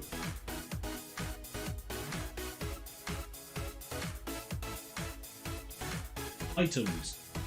Very hardcore strat. No in-battle items. So that basically means X attack, X defense, X speed, X anything, or any of the other ones that boost your stats on the fly, even including things like potion, super potion, full restore, max potion, all of that jazz, not allowed in any capacity when in battle. If you're out of battle and you want to heal up your Pokemon, let's say before the next Elite Four member, absolutely fine. You're not in a battle, you can heal up, top them up, and you're good to go. But not in battle. As soon as you do it in battle, that's it. Ban setup moves. Oh, here we go.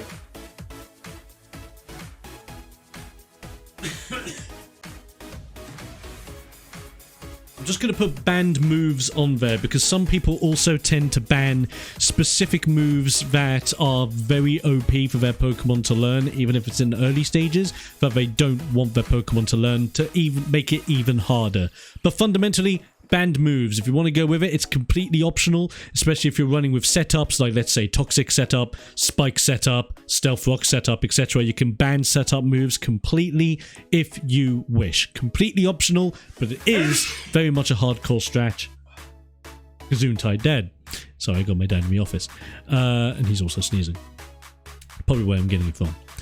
So, held items are allowed in battle. Cody, great one. Let's go. Oh.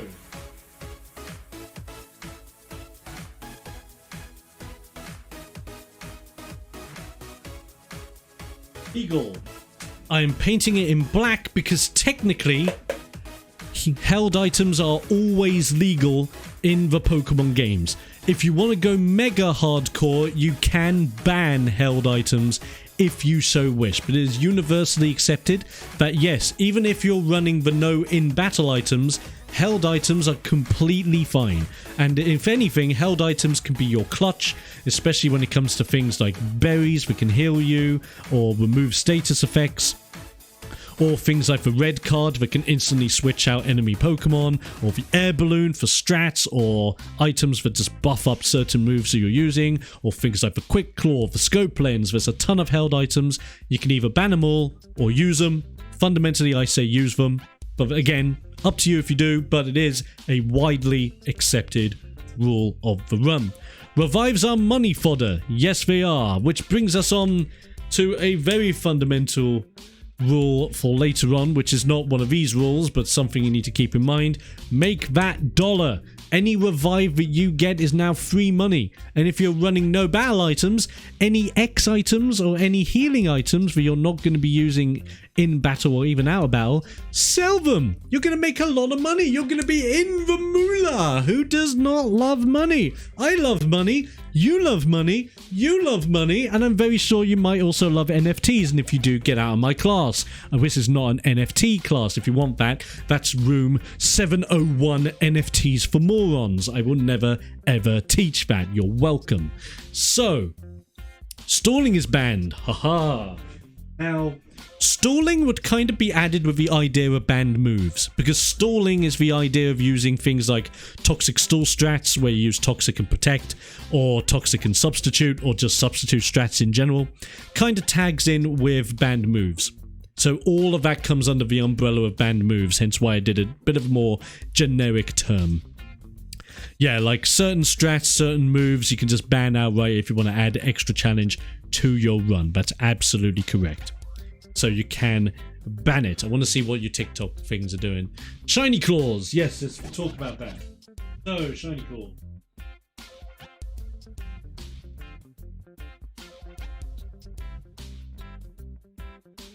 Shiny claws is in green because fundamentally shiny claws is accepted throughout, and there are many different ways you can do it. Remember, if you encounter a shiny on any route, you can go about shiny claws in a couple of different ways. You can either go about it, if you encounter a shiny in any way, any form, even if it's a route you've already been on, you can catch it straight up, use it straight up, absolutely fine.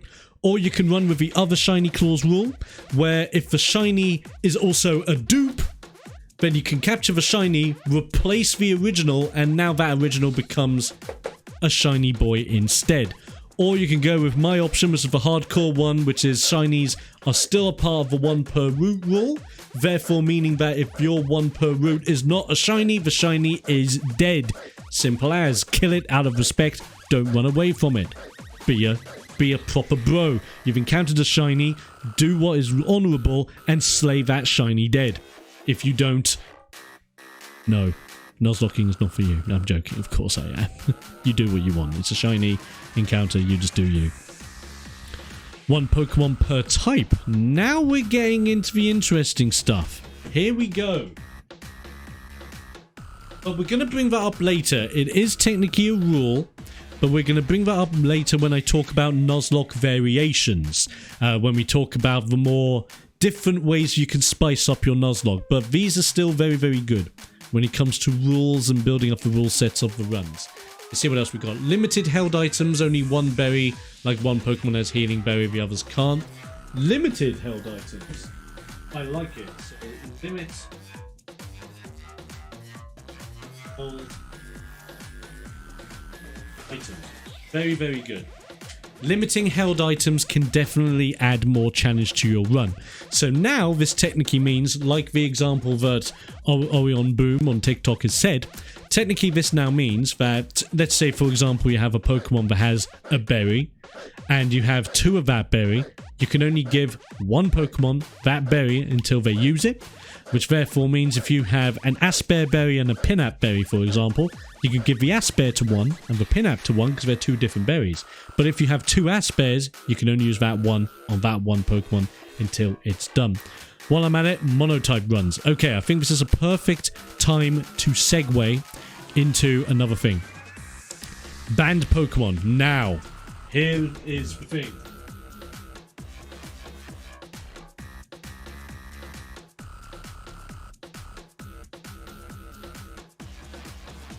Banned Pokemon. When I'm talking banned Pokemon, I'm not talking about type lokes or interesting different Nuzlocke rule sets. We'll get to that in a minute. Banned Pokemon can simply be banning legendaries, banning gift Pokemon, banning the use of, such as for example, rods in cities, so you have to use rods on a route to count as your added rooted mon. There are many different ways you can go about banned Pokemon if you want to add those on as rule sets.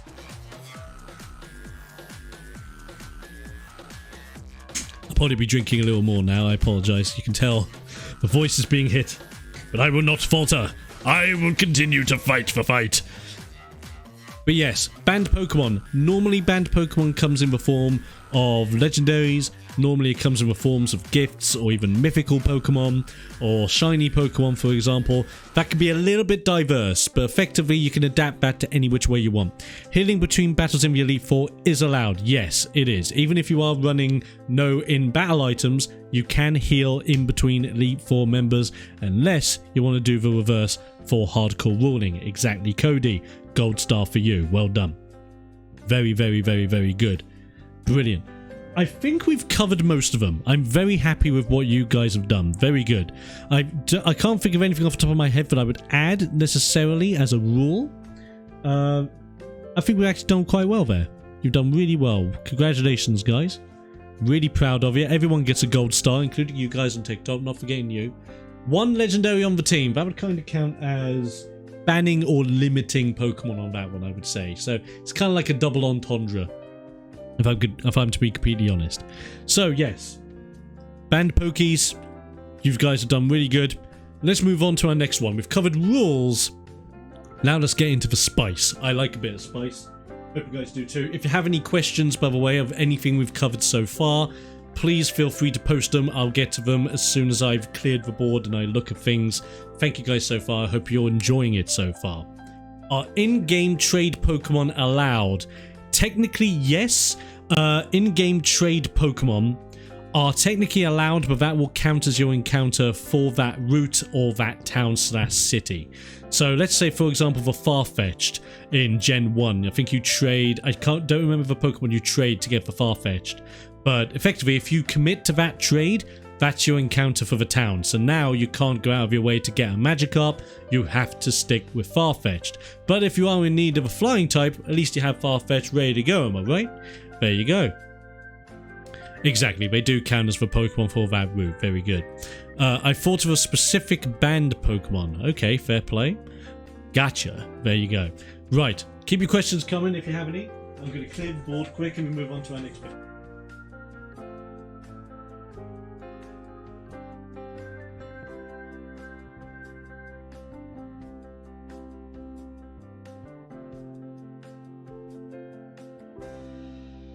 How are you guys liking the Josh Strife Hayes cosplay, by the way? Also, shout out to Josh Strife Hayes. Love your content. Actually inspired me to get back into the zone with YouTube videos and all that jazz, as well as Pokemon challenges and a bunch of others. So thank you guys so much for being great inspirations. It'd be nice to have a Shuckle maybe for stalling and death fodder. Shuckle's actually really, really good. I ran with a Shuckle in the bug-only run because, yes, he's rock bug type. And Shuckle is an amazing tank. He is a physical... He's more so a physical tank than a special tank, but even then, he has a lot of HP, a lot of defenses, and no attack whatsoever. So if you want to use a Shuckle, consider using Shuckle as a tank, as a wall, as a defender, however you want to call it, and I would preferably use Shuckle as a setup guy if you were allowing setup moves, at least in my opinion. Shuckle is actually really, really clutch. Never sleep on Shuckle.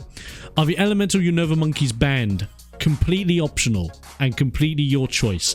If you have already, however, captured a Pokemon in the same area as you would get the Unova Monkeys, the Unova Monkeys are banned. So even when you get one, it is off the record. You cannot use that monkey.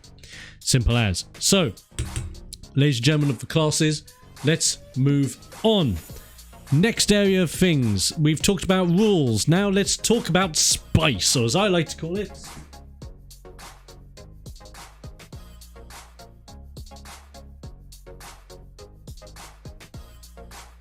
variations. So, variations, ladies and gentlemen. We're talking about alternate base rule sets for your Nuzlocks. Because at this point in time, you may have done a Nuzlocke or two. You may be experienced in a lot of the Pokemon games, and you think, nah, base Nuzlocking sounds like an absolute... it's easy. It's simple. I need real challenge, buddy boy. Teach me how to do the challenging stuff. And that's where we come up to variations. These are base rule sets of your Nuzlocke run that can really spice things up in a pinch and give you the challenge you're really begging for. In other words, don't fuck with Shuckle, you better believe it, Cody. You better believe it. Shuckle does for fuckling. You don't do it the other way around, simple as. Monotype is a common one, yes. So let's go over the different variations we can do. A common one, and one I would actually put as red because it can be challenging, is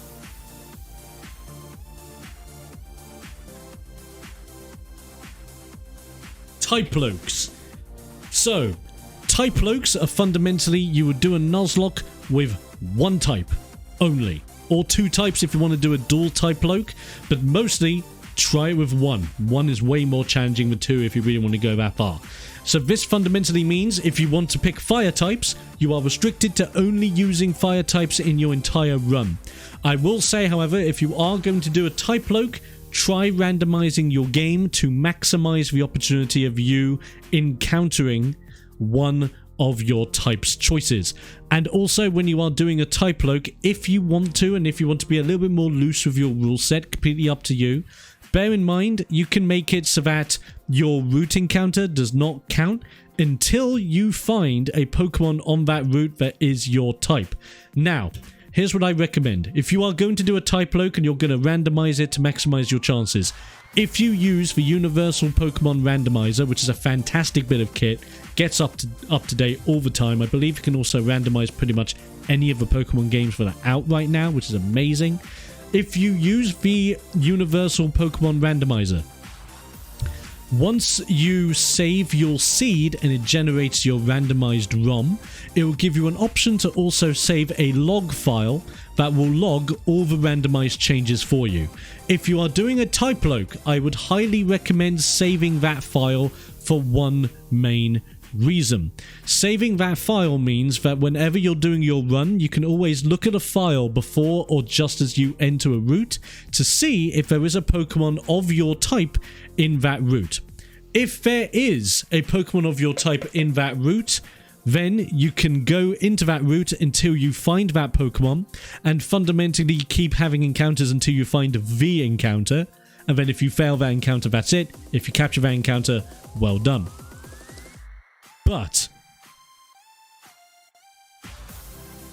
if you want the extra challenge, if you want to push yourself, and if you want to make it so it's only one Pokemon per encounter wherever you go, even with your type locking, hello Owen, by the way, hope you're good, you're late to class, this is coming out of your final grade, you can just run the Typloak without anything in the background, and before you know it, the Typloak is even harder. It's like amplified by at least 2 to 10, depending on the type that you choose and the game that you play. If you are running a fire type Nuzlocke in, let's say, Brilliant Diamond and Shining Pearl, and you have not randomized it, good fucking luck. You're going to be running with Chimchar, and that is it for the majority of the game until you get a friggin' Ponyta. It is mad. There's also a Pokemon map randomizer that people are working on. I know the map randomizer was actually really hilarious. You can kind of tie in the map randomizer to any Nuzlockes you're doing. However, it just adds to the difficulty innately on its own. So randomizing is its own catalog, really, in fairness. The one Pokemon lock, yes. So most of these are going to be hard mode, by the way. So the Monoloke, or Solo Loke, or One Loke, as I've also seen some people call it. The Monoloke. Fundamentally, the Monoloke is basically you have one Pokemon, that's it. If that Pokemon dies, it's a reset. You cannot capture any others. It is that one Pokemon or bust. However, I will say there are some green early Nuzlocke players' benefits to these. So, the benefits to doing a Monoloke if you're brand new is that yes, you are restricted to one Pokemon, but if you're not worried about hitting gym leader level cap, so if you're playing this without level cap, it's actually really fun because effectively you don't have to worry about level cap. You can just level up naturally by facing trainers, go against the gyms, have a bit of a challenge, have a bit of fun. That's great. But if you really want to push this to its ultimate difficulty setting, run this with the big one being level caps. If you run this with level caps, it adds to the challenge tenfold. Be very careful. If that one Pokemon dies, you're redoing it. Simple as that. I'm also going to see what you guys are doing. You're doing great. Thank you very much, Orion Boom, for that one. Legendary. Right. Another one that I like to do, which you may know from me doing the Shepherd Challenge, and if you have not seen the Shepherd Challenge, we're currently doing that every Tuesday and Friday, raising money for charity as we do. I highly recommend you join us on those ones. They are really, really fun. So, that is, and I will probably do this as... we'll get to Soul Link in a minute. Soul Link is a completely different beastie, but I do like Soul Links. They are really fun. So, how would I rate... No, these are all hard mode anyway. Let's go. Okay.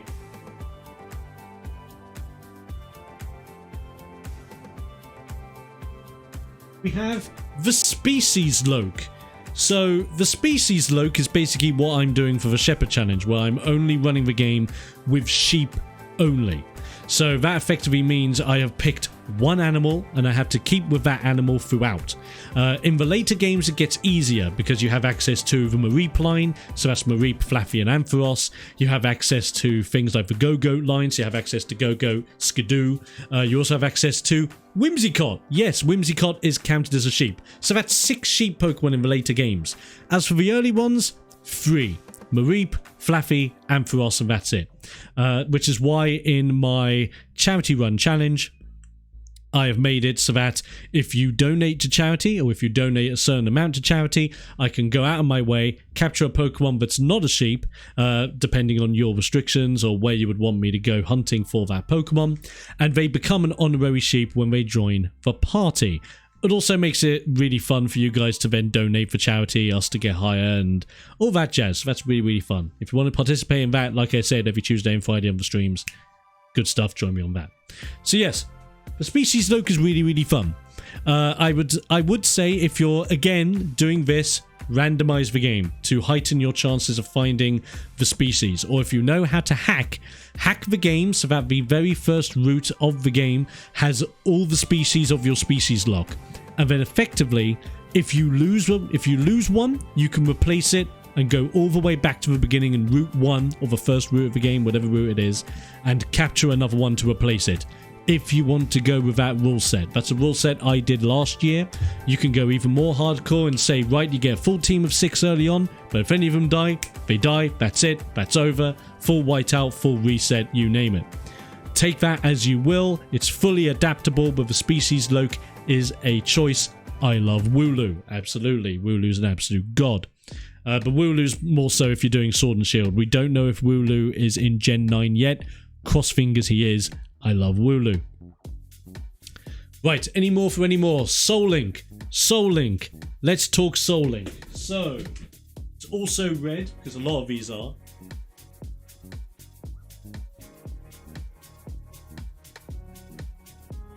Soul Link. So, Soul Link. Some of you guys may know this a little bit more popular now thanks to Jaden Animations and her amazing series of running Nuzlocks that she's completely animated, which I highly recommend checking out on YouTube, by the way. Very, very fun from beginning to end, and a great introduction to how chaotic a Nuzlocke can really be. So genuinely check that out from Jaden Animations. So, a Soul Link. What does Soul Link involve? So, with Soul Linking, effectively, this is a 2-player Nuzlocke, so if you want to Soul Link, I'm afraid you're going to have to find a friend. I know, it's very hard, especially in this day and age where you have the internet and you have every opportunity to make friends. It is so damn hard, but you're going to need a friend that's willing to join you on a painstaking, heartfelt adventure. Then effectively, you get your friend set up with the same game.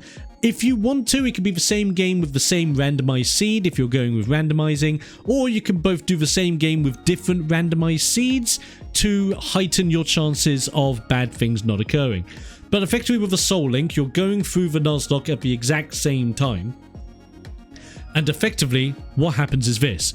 Let's say we're both on Route 1. I encounter, let's say, a Bidoof. You encounter a Starly. You can capture your Starly. I can capture my Bidoof. And away we go. But later on, if let's say you're using Starly, I'm not using Bidoof, but your Starly dies, your Starly and my Bidoof both die, go in the box, they're dead for good. That is what Soul Link is all about. Also, an added fundamental rule to soul linking is if, let's say for example, we go onto the same route and we both encounter a Psyduck, the exact same Pokemon, exact same type, neither of us can catch it, it counts as a dead route because it's counted as a dupes clause on both of you at the same time and you cannot capture that mon, making soul linking a little bit more interesting. The other key thing to soul link as well is that as a party, and since you're doing it 2-player, one player cannot just speed up, zoom through the game and wait at the Elite Four and then wait for the other person to catch up. You're basically going through the same game at the same pace at the same time. So if one of you is ready to take on the gym leader, but the other one of you is not comfortable going against the gym leader yet, wait until you're both ready, go into it together, away you go. It's great for content if you want to collab with another content creator, either with live streaming or by doing it as a YouTube series. I would more so recommend it as a YouTube series if you're starting out with a Soul Link, because then you record all the hilarious fun times, you can edit all the odd bits out and all the dead moments out as well, whilst on a live stream you get quite a bit of dead moments. You may have seen we have some dead moments here as well while I'm wiping the board. It happens all the time. But play with it as you will if you do want to do it for content. If you don't want to do it for content, grab your friend, get a Soul Link going and have some fun. Simple as. I do love a good Soul Link. I've never actually tried one personally, but if anyone wants to do it in the future as a collab, let me know. I'm game. That'd be really, really fun. Sorry, I've just got to scratch my eye. Of all the things I want to scratch. Oh, lovely. We're doing great. You're doing really great, guys. Well done. Do you know Flygon HG's Monotype Hardcore Nuzlocke? I do. Flygon HG's Nuzlocke are also very good. Very, very good. Well, you have 6 Pokemon, so going slot 1 and 2 are linked 3 and 4, and then linked 5 and 6. That's one way to make it one player. Very true. If you do want to do a one-player Soul Link, you can do it that way. I, however, would prefer if you did a 2-player, because Soul Link's mostly a 2-player thing. Don't let yourself out of a fun time of doing a 2-player thing. Find a friend. Force them into doing it. Have some fun. Give them candy or cookies or pancakes afterwards. Give them whatever. Just force them. Force them to do it. They'll enjoy it. You'll enjoy it. And if they don't enjoy it, tough, because you're doing it together anyway. Force them or else. Right. Wedlokes. Haha. Now. Now. Cody, would you like to explain to the class what a Wedloke is? Also, because I'm a little bit... Wedloke is a relatively more recent one. I haven't actually looked into wedlocking personally, so I don't have a lot of knowledge on Wedlokes. But if you want to share it with the class, Cody, please do. Simba Quill, welcome to the class about Nuzlocking. You're late. This will come out of your final grade. I'm warning everyone. But welcome regardless. Hope you're doing well. Take up a seat. The class is still in session. Oh, thank you very much for a follow, Simba. Welcome to the X-Force, home of the most explosive classes on the planet. You're welcome. As I said, take a seat. Thank you very much. I'm pulling up my chair right now. Fantastic. So yes, Cody is going to explain to the class about Wedlokes. A Wedloke is when Pokemon of different genders are paired together as a couple. Weddings! Oh, you're very cute. So that's really cute. So I'm then assuming that when it comes to a Wedloke, if the Wedloked partner dies... Yes, so if a couple dies, if one of the couple dies, both are dead. Gotcha. That's a really interesting one. Wedlokes are very, very interesting with that alone. Very cute. If you want to go for the cute way of doing things, like put a can I do a Sugoi face? I'm going to try it. Can I do Sugoi?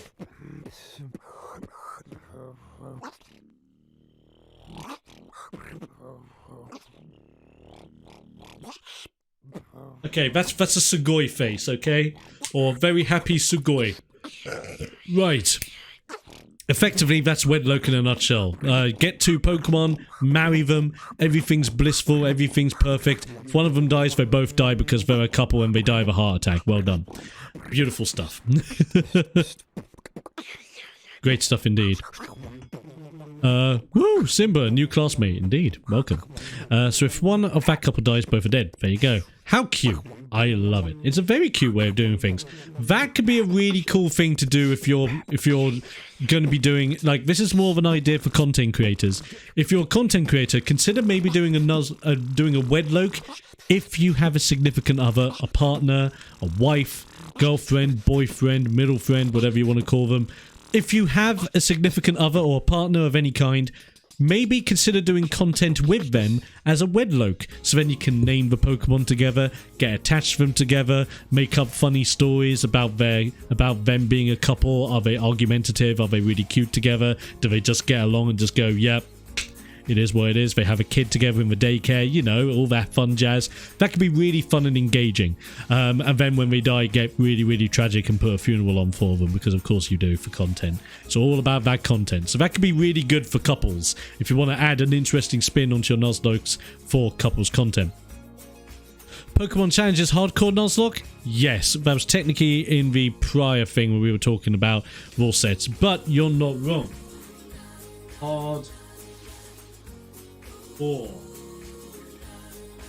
Hardcore rule set. This has become very popular with people like Pokemon Challenges, who I respect a lot. So the hardcore rule set is very straightforward. You add a bunch of the hardcore rules that we covered in a very earlier thing. This could mean no in battle items. This could mean banning certain moves, certain mons, hitting level caps, all that jazz all on at the same time to make sure that you have the highest level of challenge possible. If you want to do this on Emerald Kaizo or Radical Red, it is your freaking problem, not mine.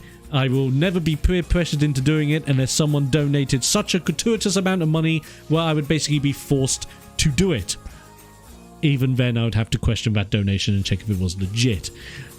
But also, the couple fights together, they can only swap out for one another in battle. Ooh, really? Oh, that's actually really cool. I like that as an idea. Ooh, I do like that as a wedlock. I'm going to skip class right now. See you another day. No worries, Carl. You've stayed in class long enough. Thank you very much. Thank you for coming down. Have a good one. See you next time. Stay explosive and all that jazz. And I swear to God, if you come late again, I'm just writing you off. But no, thank you very much. Thank you, genuinely. So, there is an experimental Nuzlocke I've come up with as well. And hear me out. This is going to get a little bit kooky, a little bit crazy, but this is my experimental idea for a Nuzlocke. If anyone is ever interested in trying it out, I may try it out in the future for content. We shall see. But this is... Good day, everybody. It is me, HL Mod Tech, and this is a royalty-free song from Audio Hero. It is called Beautiful Place. Before I go too far, I want to give a quick shout out to Elijah. The Jesus Loke slash Godloke. We'll cover Wonderloke in a minute as well, because that's a really good one. I'll write it down and then we'll cover it in a second. My friends, this song, Beautiful Place, is from Audio Hero, and Audio Hero is part of my TubeBuddy subscription. Friends, I use TubeBuddy. Wonderlokes you can only really do on certain ones. Eggloke as well, you are right. I'll write that down. Description. You will be amazed what you can do with the free version. Once again, Audio Hero is part of the pay version, but all the other... So, before we get to... Actually, do we want to cover these ones first before we get to my experimental one? I think that's better. So, Wonderloke. In the amazing games of Pokemon X and Y, there was a beautiful thing added into the games known as Wonder Trading. Wonder Trading, I believe, was in a couple of games, wasn't it? Or was it just in that one generation? Is there something playing on one of your tabs? Is there? Not according to my bits, there isn't. No? I'm all fine and dandy. There doesn't seem to be anything else playing. There is some standard music in the background. There is background music I'm playing. But apart from that, that's it. There shouldn't be any other sounds apart from if anyone, like, followed or anything, so... A Zombie Loke. Ooh, that is an interesting one. I'm interested in that one. I'll lead into that one. Yeah, the music's here, but that's it. So, I hope that clarifies that. If there are any issues, let me know. But, I heard talking. I wonder if it might be my dad's headset being a bit too loud. I don't know.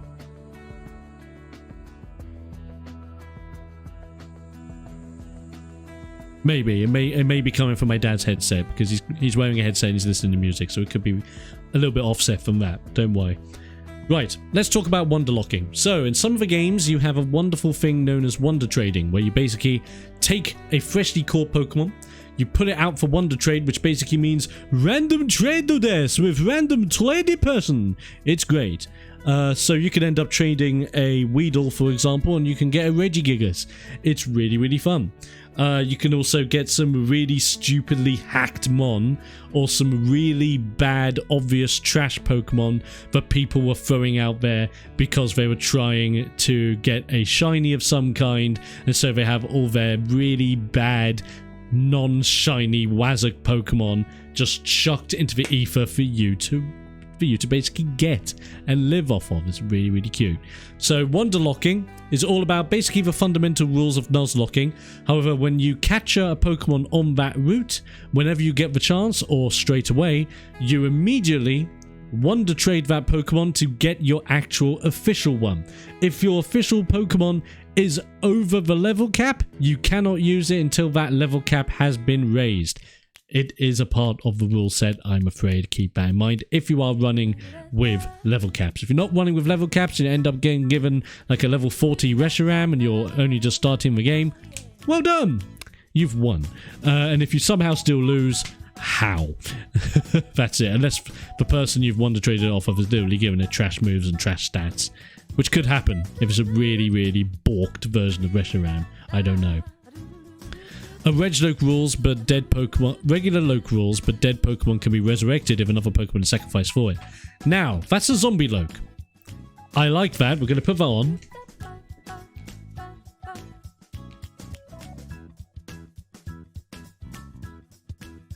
Zombie loc, very, very good. We do like a good zombie loc. Very fun idea on that one. So, we also have the egg loc. Egg loc is very good if you have an abundant community that wants to give you random eggs.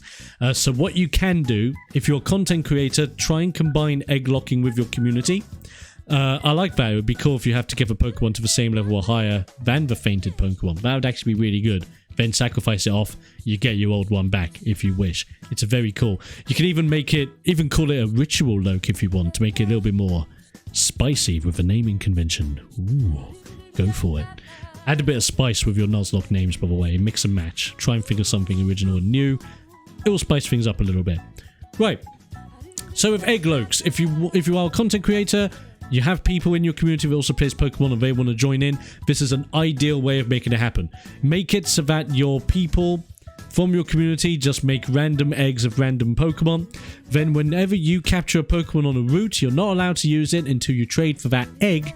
And then when that egg hatches in your possession, you're then able to use it. And that egg can be whatever it could possibly end up being. You can either breed for eggs, or you can trade for eggs. I would go with the idea of using this as a content creator perspective, or doing this with your friends if they have an abundance of eggs, so that you could just trade, get a bunch of eggs, and keep on going. It kind of ties alongside the breed loc, you're not wrong.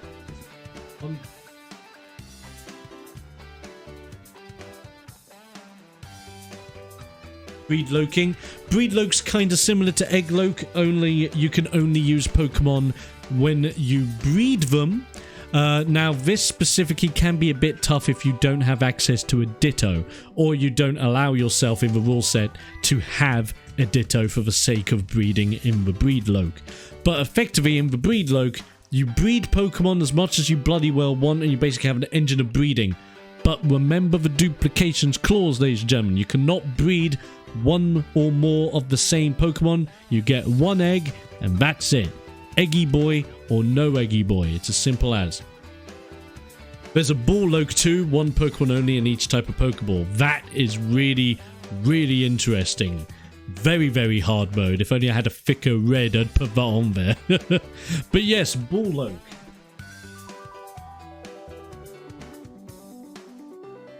Loke. Very, very good.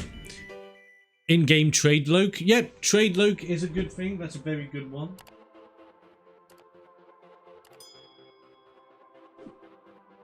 Trade Loke is the more traditional version of Wonder Loke. So if you don't have access to Wonder Trade, you can just trade with random people and make that funky as well. It's really, really cool, really engaging. Really good one there for Orion again. Sorry, I was clocking up your name. Right. With that in mind, allow me to go over my experimental Nuzlocke idea I've kind of tested. The Jesus or God Loke. How does this work? Okay, so you basically have all the fundamental rule sets of your regular Nuzlocke. But here's the caveat. Your starter, or the very first Pokemon you encounter and get your hands on, it's mostly your starter. Your starter is counted as Jesus or God, depending on how you want to depict them as. Obviously, you can adapt this if you want. If you want a Greek theme, you can call them Zeus or Leader of the High Heavens, whatever title you want to give them, basically. Your starter is God. I'm going to use God for this example. Effectively, you play through the game, everything's normal and fine. If one of your Pokemon die, they go in the box, or that jazz. But here is the thing. The other 5 party members of your team are counted as disciples. You must always have these disciples on your team at any point. If a disciple dies, it is up to you. If you wish, you can bring them back, but you must sacrifice another disciple to do it. It could be a brand new one, it could be a boxed one, or it can be one you've had in your party for ages that you just don't like anymore.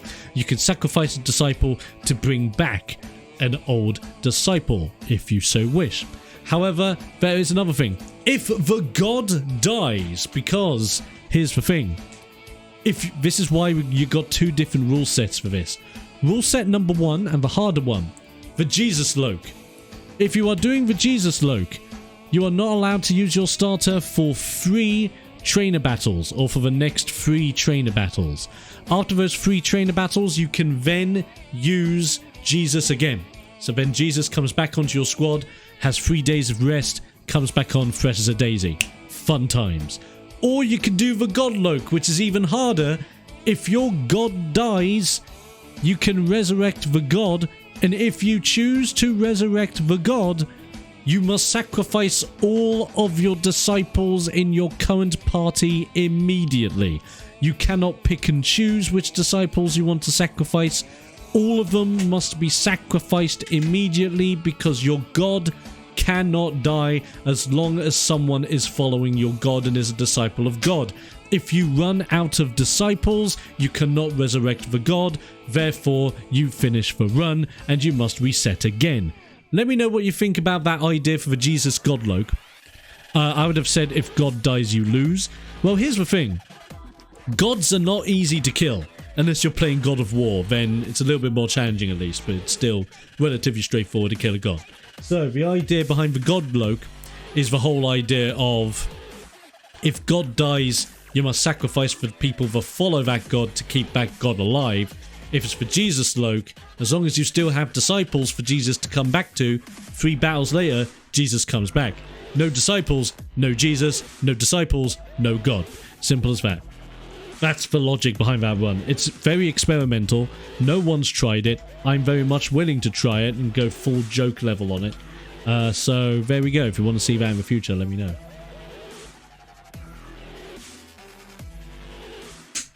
I feel like that amazing guy on TikTok that does first we hydrate and then we educate. I feel like I've been doing that the whole time. Legend. Love him a bit. You guys might know him on TikTok. I love him. I think he's really great. I follow him. He's amazing. Thank you so much. Great merch as well. Right. How about a loser Loke? Explain. Would you care to explain your hypothesis about a loser Loke, Cody? Fill me in. I'm very much interested in your hypothesis of a loser Loke. I expect to see this in a 10,000 word essay on my desk by the end of the stream. Only 1 or 2 stage Pokemon and only Pokeballs. You could. I wouldn't call it a loser Loke though. You know what I would call it? A rookie Loke. Call it a rookie Loke. So then you only keep with like initial or secondary Pokemon and don't go all the way up, and you must only use Pokeballs. I like the idea of calling it a Rookie Loke. Rookie Loke sounds a little bit better. Loser Loke also sounds okay, but I just think Rookie Loke just has a better twist to it if you want to go with that rule set. Very good idea though, I like it. I do indeed like it. Right, and with that in mind, we've now talked about everything. The fundamentals of Nuzlocking, the rules, variations that you can do, optional rule sets, all that jazz. I think we're sorted.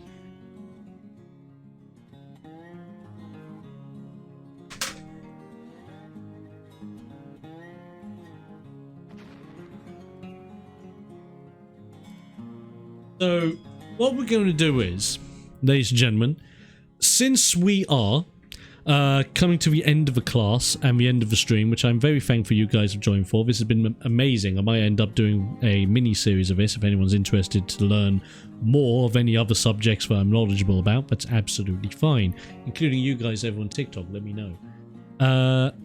So with that in mind, last chance for anyone to chime in any way or form. Does anyone have any questions for the class? Any questions of any capacity? It could be about Nuzlocking, it could be about me, the content I put out here on the channel, or any of my other channels. Like I said, ! YouTube in chat if you want my YouTube channel. If you also want to join the Discord server, you just do ! Discord in the Twitch chat as well, and that'll come up with the link to my Discord for you. If you want to join there, join in with the rest of the X-Force and the other explosive individuals. We are also doing a movie night this weekend. The movie night is Phantom of the Opera, which is an amazing film, and if you've never seen it before, it's a breathtaking musical. Absolutely amazing. Probably one of the best musicals ever devised by man. It's really, really dope. Also, I want to know if you enjoyed the class, and what is the one thing that you have fundamentally learned today that you are happy you have learned about. I'm very happy that quite a few people have come down. I hope you have enjoyed it. Not just you guys over here, but you guys up there. Thank you guys very much. It's been very fun. I've really enjoyed doing this. This does mean I basically got to rewrite the wall of subs, but this does give me a chance to make the wall of subs a little bit more bubbly, a little bit more interactive, a little bit more fun. So I have space, clean slate to work with for the wall of subs, which is going to be amazingly fun. Oh, and breathe. I'm going to get another drink quickly. Another drink. Drinky drink. Oh.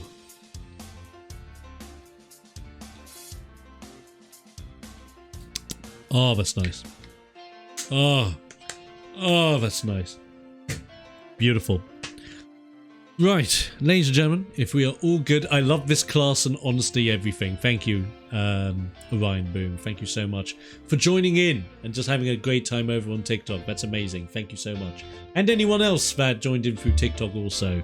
You guys are legendary, especially Cody directing that amazing raid earlier from OEG. Thank you so much for that. And the raid we also got from Kazoa. That was very, very lovely of you. Thank you. I know she's gone, but it's very, very nice. Greg, of course, sir. Very good. Very, very good. I enjoyed finding out about more types of Nuzlocke. Very much true. Here's the one thing that I want to close the class on. Fundamentally, if you want to Nuzlocke a Pokemon game of any kind, here are some fundamental things that I would say to you. Number one, make the Nuzlocke your own. At the end of the day, Nuzlocks are very open to different rule sets, diversity, and their entry level can be anywhere from very simple and straightforward to absolutely batshit insane, and I wish I never started it. So with that in mind, go into a Nuzlocke with an idea. If you like that idea, stay to it. And if you keep fainting because you find that idea is a little bit too tough, there's nothing wrong with either lowering down the rule set or changing things up, going into another Nuzlocke run, but making things slightly more entry level and slightly more easier for you, and then gradually building up. Nuzlocking is not a race, it's a marathon. So take your time, make sure that you keep an eye on your health bar, keep an eye on crit range. Crit range is very important, people. make sure that if you are in range of a potential critical attack from your opponent, that you have a plan together to switch out to someone else who you think can tank that blow and make another blow back. It's very important that you do something like that. This has given me amazing ideas for streaming, but I'm still working on getting equipment for that. Well, Cody, when the time comes, please let me know. I'll gladly support you throughout that, my dude. And if you want any help with that in any way or whatsoever, I've been streaming for a very long time, so I'm more than happy to help out if you want any advice or anything along those lines. I might even do a lesson in future called Streaming 101 for anyone that's brand new to streaming or wants to learn any new tricks of the trade when it comes to streaming in general, or YouTube 101 if anyone wants to get into making YouTube videos of any kind. I'm quite interested in doing more classes now. I kind of like this idea of being a teacher, as well as figuring out a layout for myself. Well, that's the trick. You gotta figure it out for yourself. So yes, with Nuzlocke, go into them with an idea, stick to that idea, make it as open or as restricted as you want it to be for the sake of challenge. You can randomize them, you can pick any game you want, even if it's a fan game, ROM hack, you name it. Have fun. Because at the end of the day, I want to use this as a promotional thing to basically introduce more people to Nuzlocke and say, go out there and have some fun. Pick a game. Hopefully, I would recommend if you're doing your first ever one, go in with a Nuzlocke that you are probably the most experienced game-wise on. So like if you're more experienced with Gen 3, start Gen 3. If you're more experienced Gen 8, start with Gen 8. If you're more experienced anywhere in between or even lower than that, maybe even all the way down with Gen 1, even start at Gen 1 and work your way up. Whichever way is easier for you, find the game that you feel you're the smartest with and go from there. That's my biggest recommendation when it comes to Nuzlocking for Pokemon games. I'm finally catching alive. How are things, man? Thank you very much, Slap Daddy. Hope all things good, buddy. Let me ask you something about leveling, if you don't mind. Absolutely. Talk away, Slap Daddy on TikTok. Let me know. What is your question on leveling in the Nuzlocke? This could be a very interesting question as well, so I look forward to answering that. It was really fun. I'm very happy that you guys have had fun with the lesson.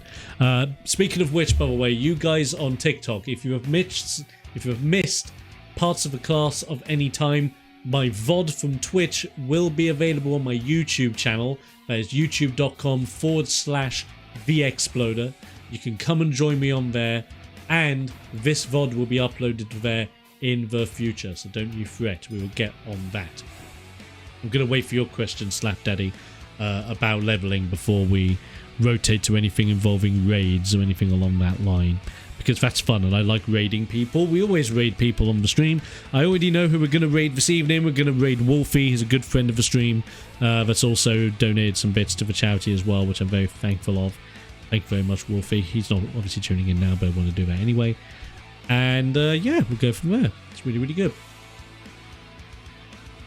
I understand though, it may be a while. Because of course you're typing on your phone and it's like Now I'm wondering if a yellow Nuzlocke using a certain glitch is possible. What glitch are you pointing out then, Cody? Ooh. You're not talking about the missing no. Yeah, again, that's more red and blue glitch. I don't think that was in yellow. I don't think that was in yellow. Yet again, I wasn't too experienced with yellow. I mostly did red and blue. I only did yellow to a certain amount. I have completed yellow, don't get me wrong. But I completed yellow after borrowing off a friend. So because I never really owned it, I couldn't grind that out all the time, sadly. Right, I'm going to get my drink. I'm going to drink the living hell out of this. The level 100 before Brock glitch. Oh, that thing. Yeah.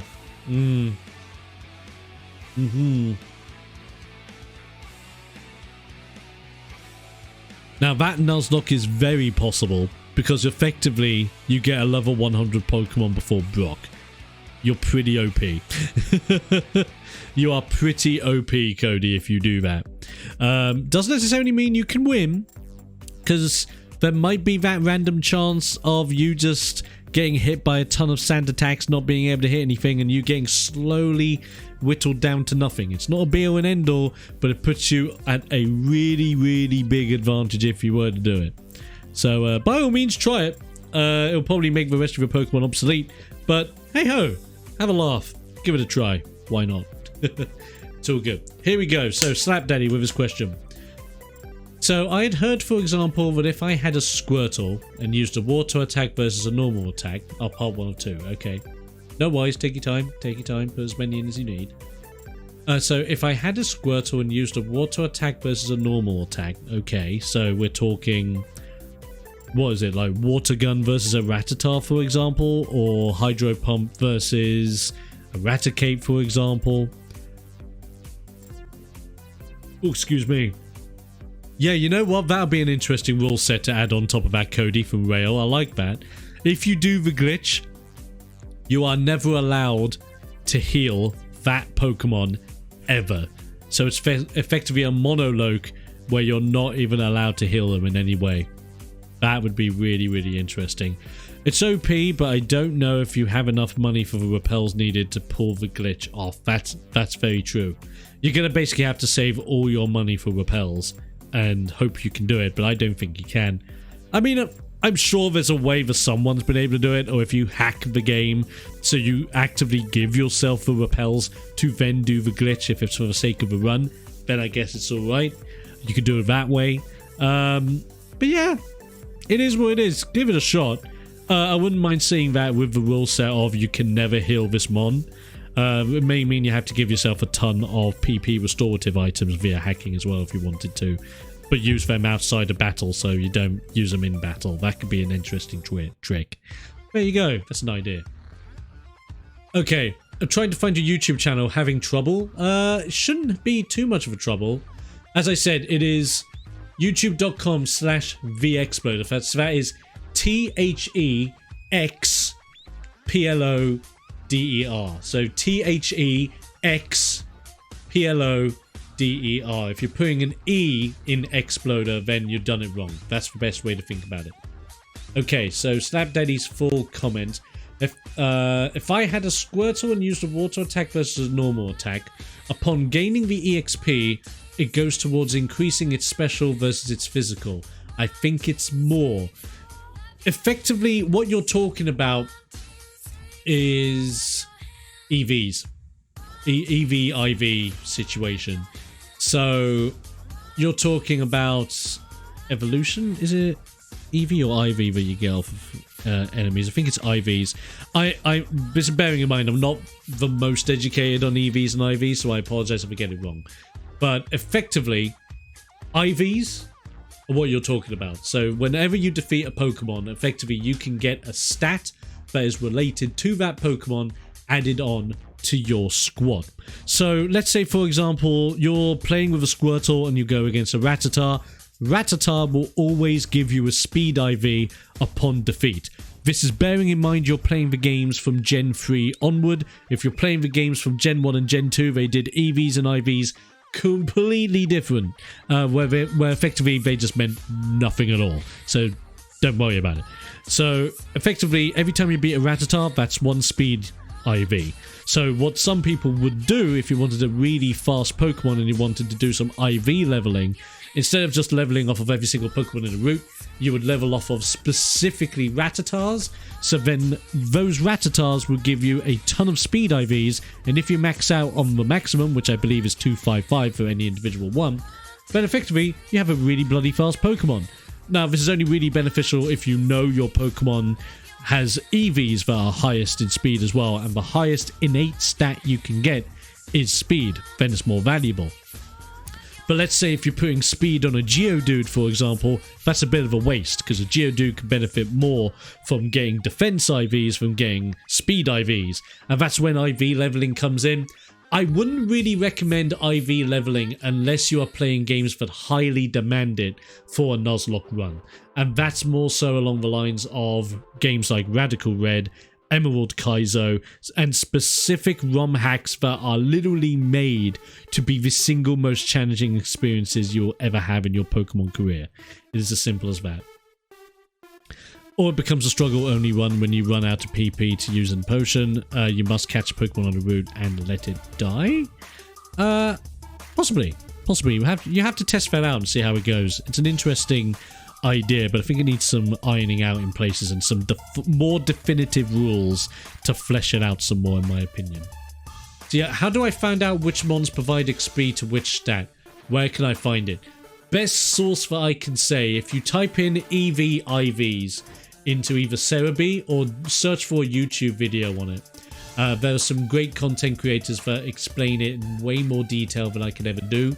Normally you can get full lists on places like Bulbapedia and Cerebi. I personally prefer Cerebi. I think the layout's a lot better.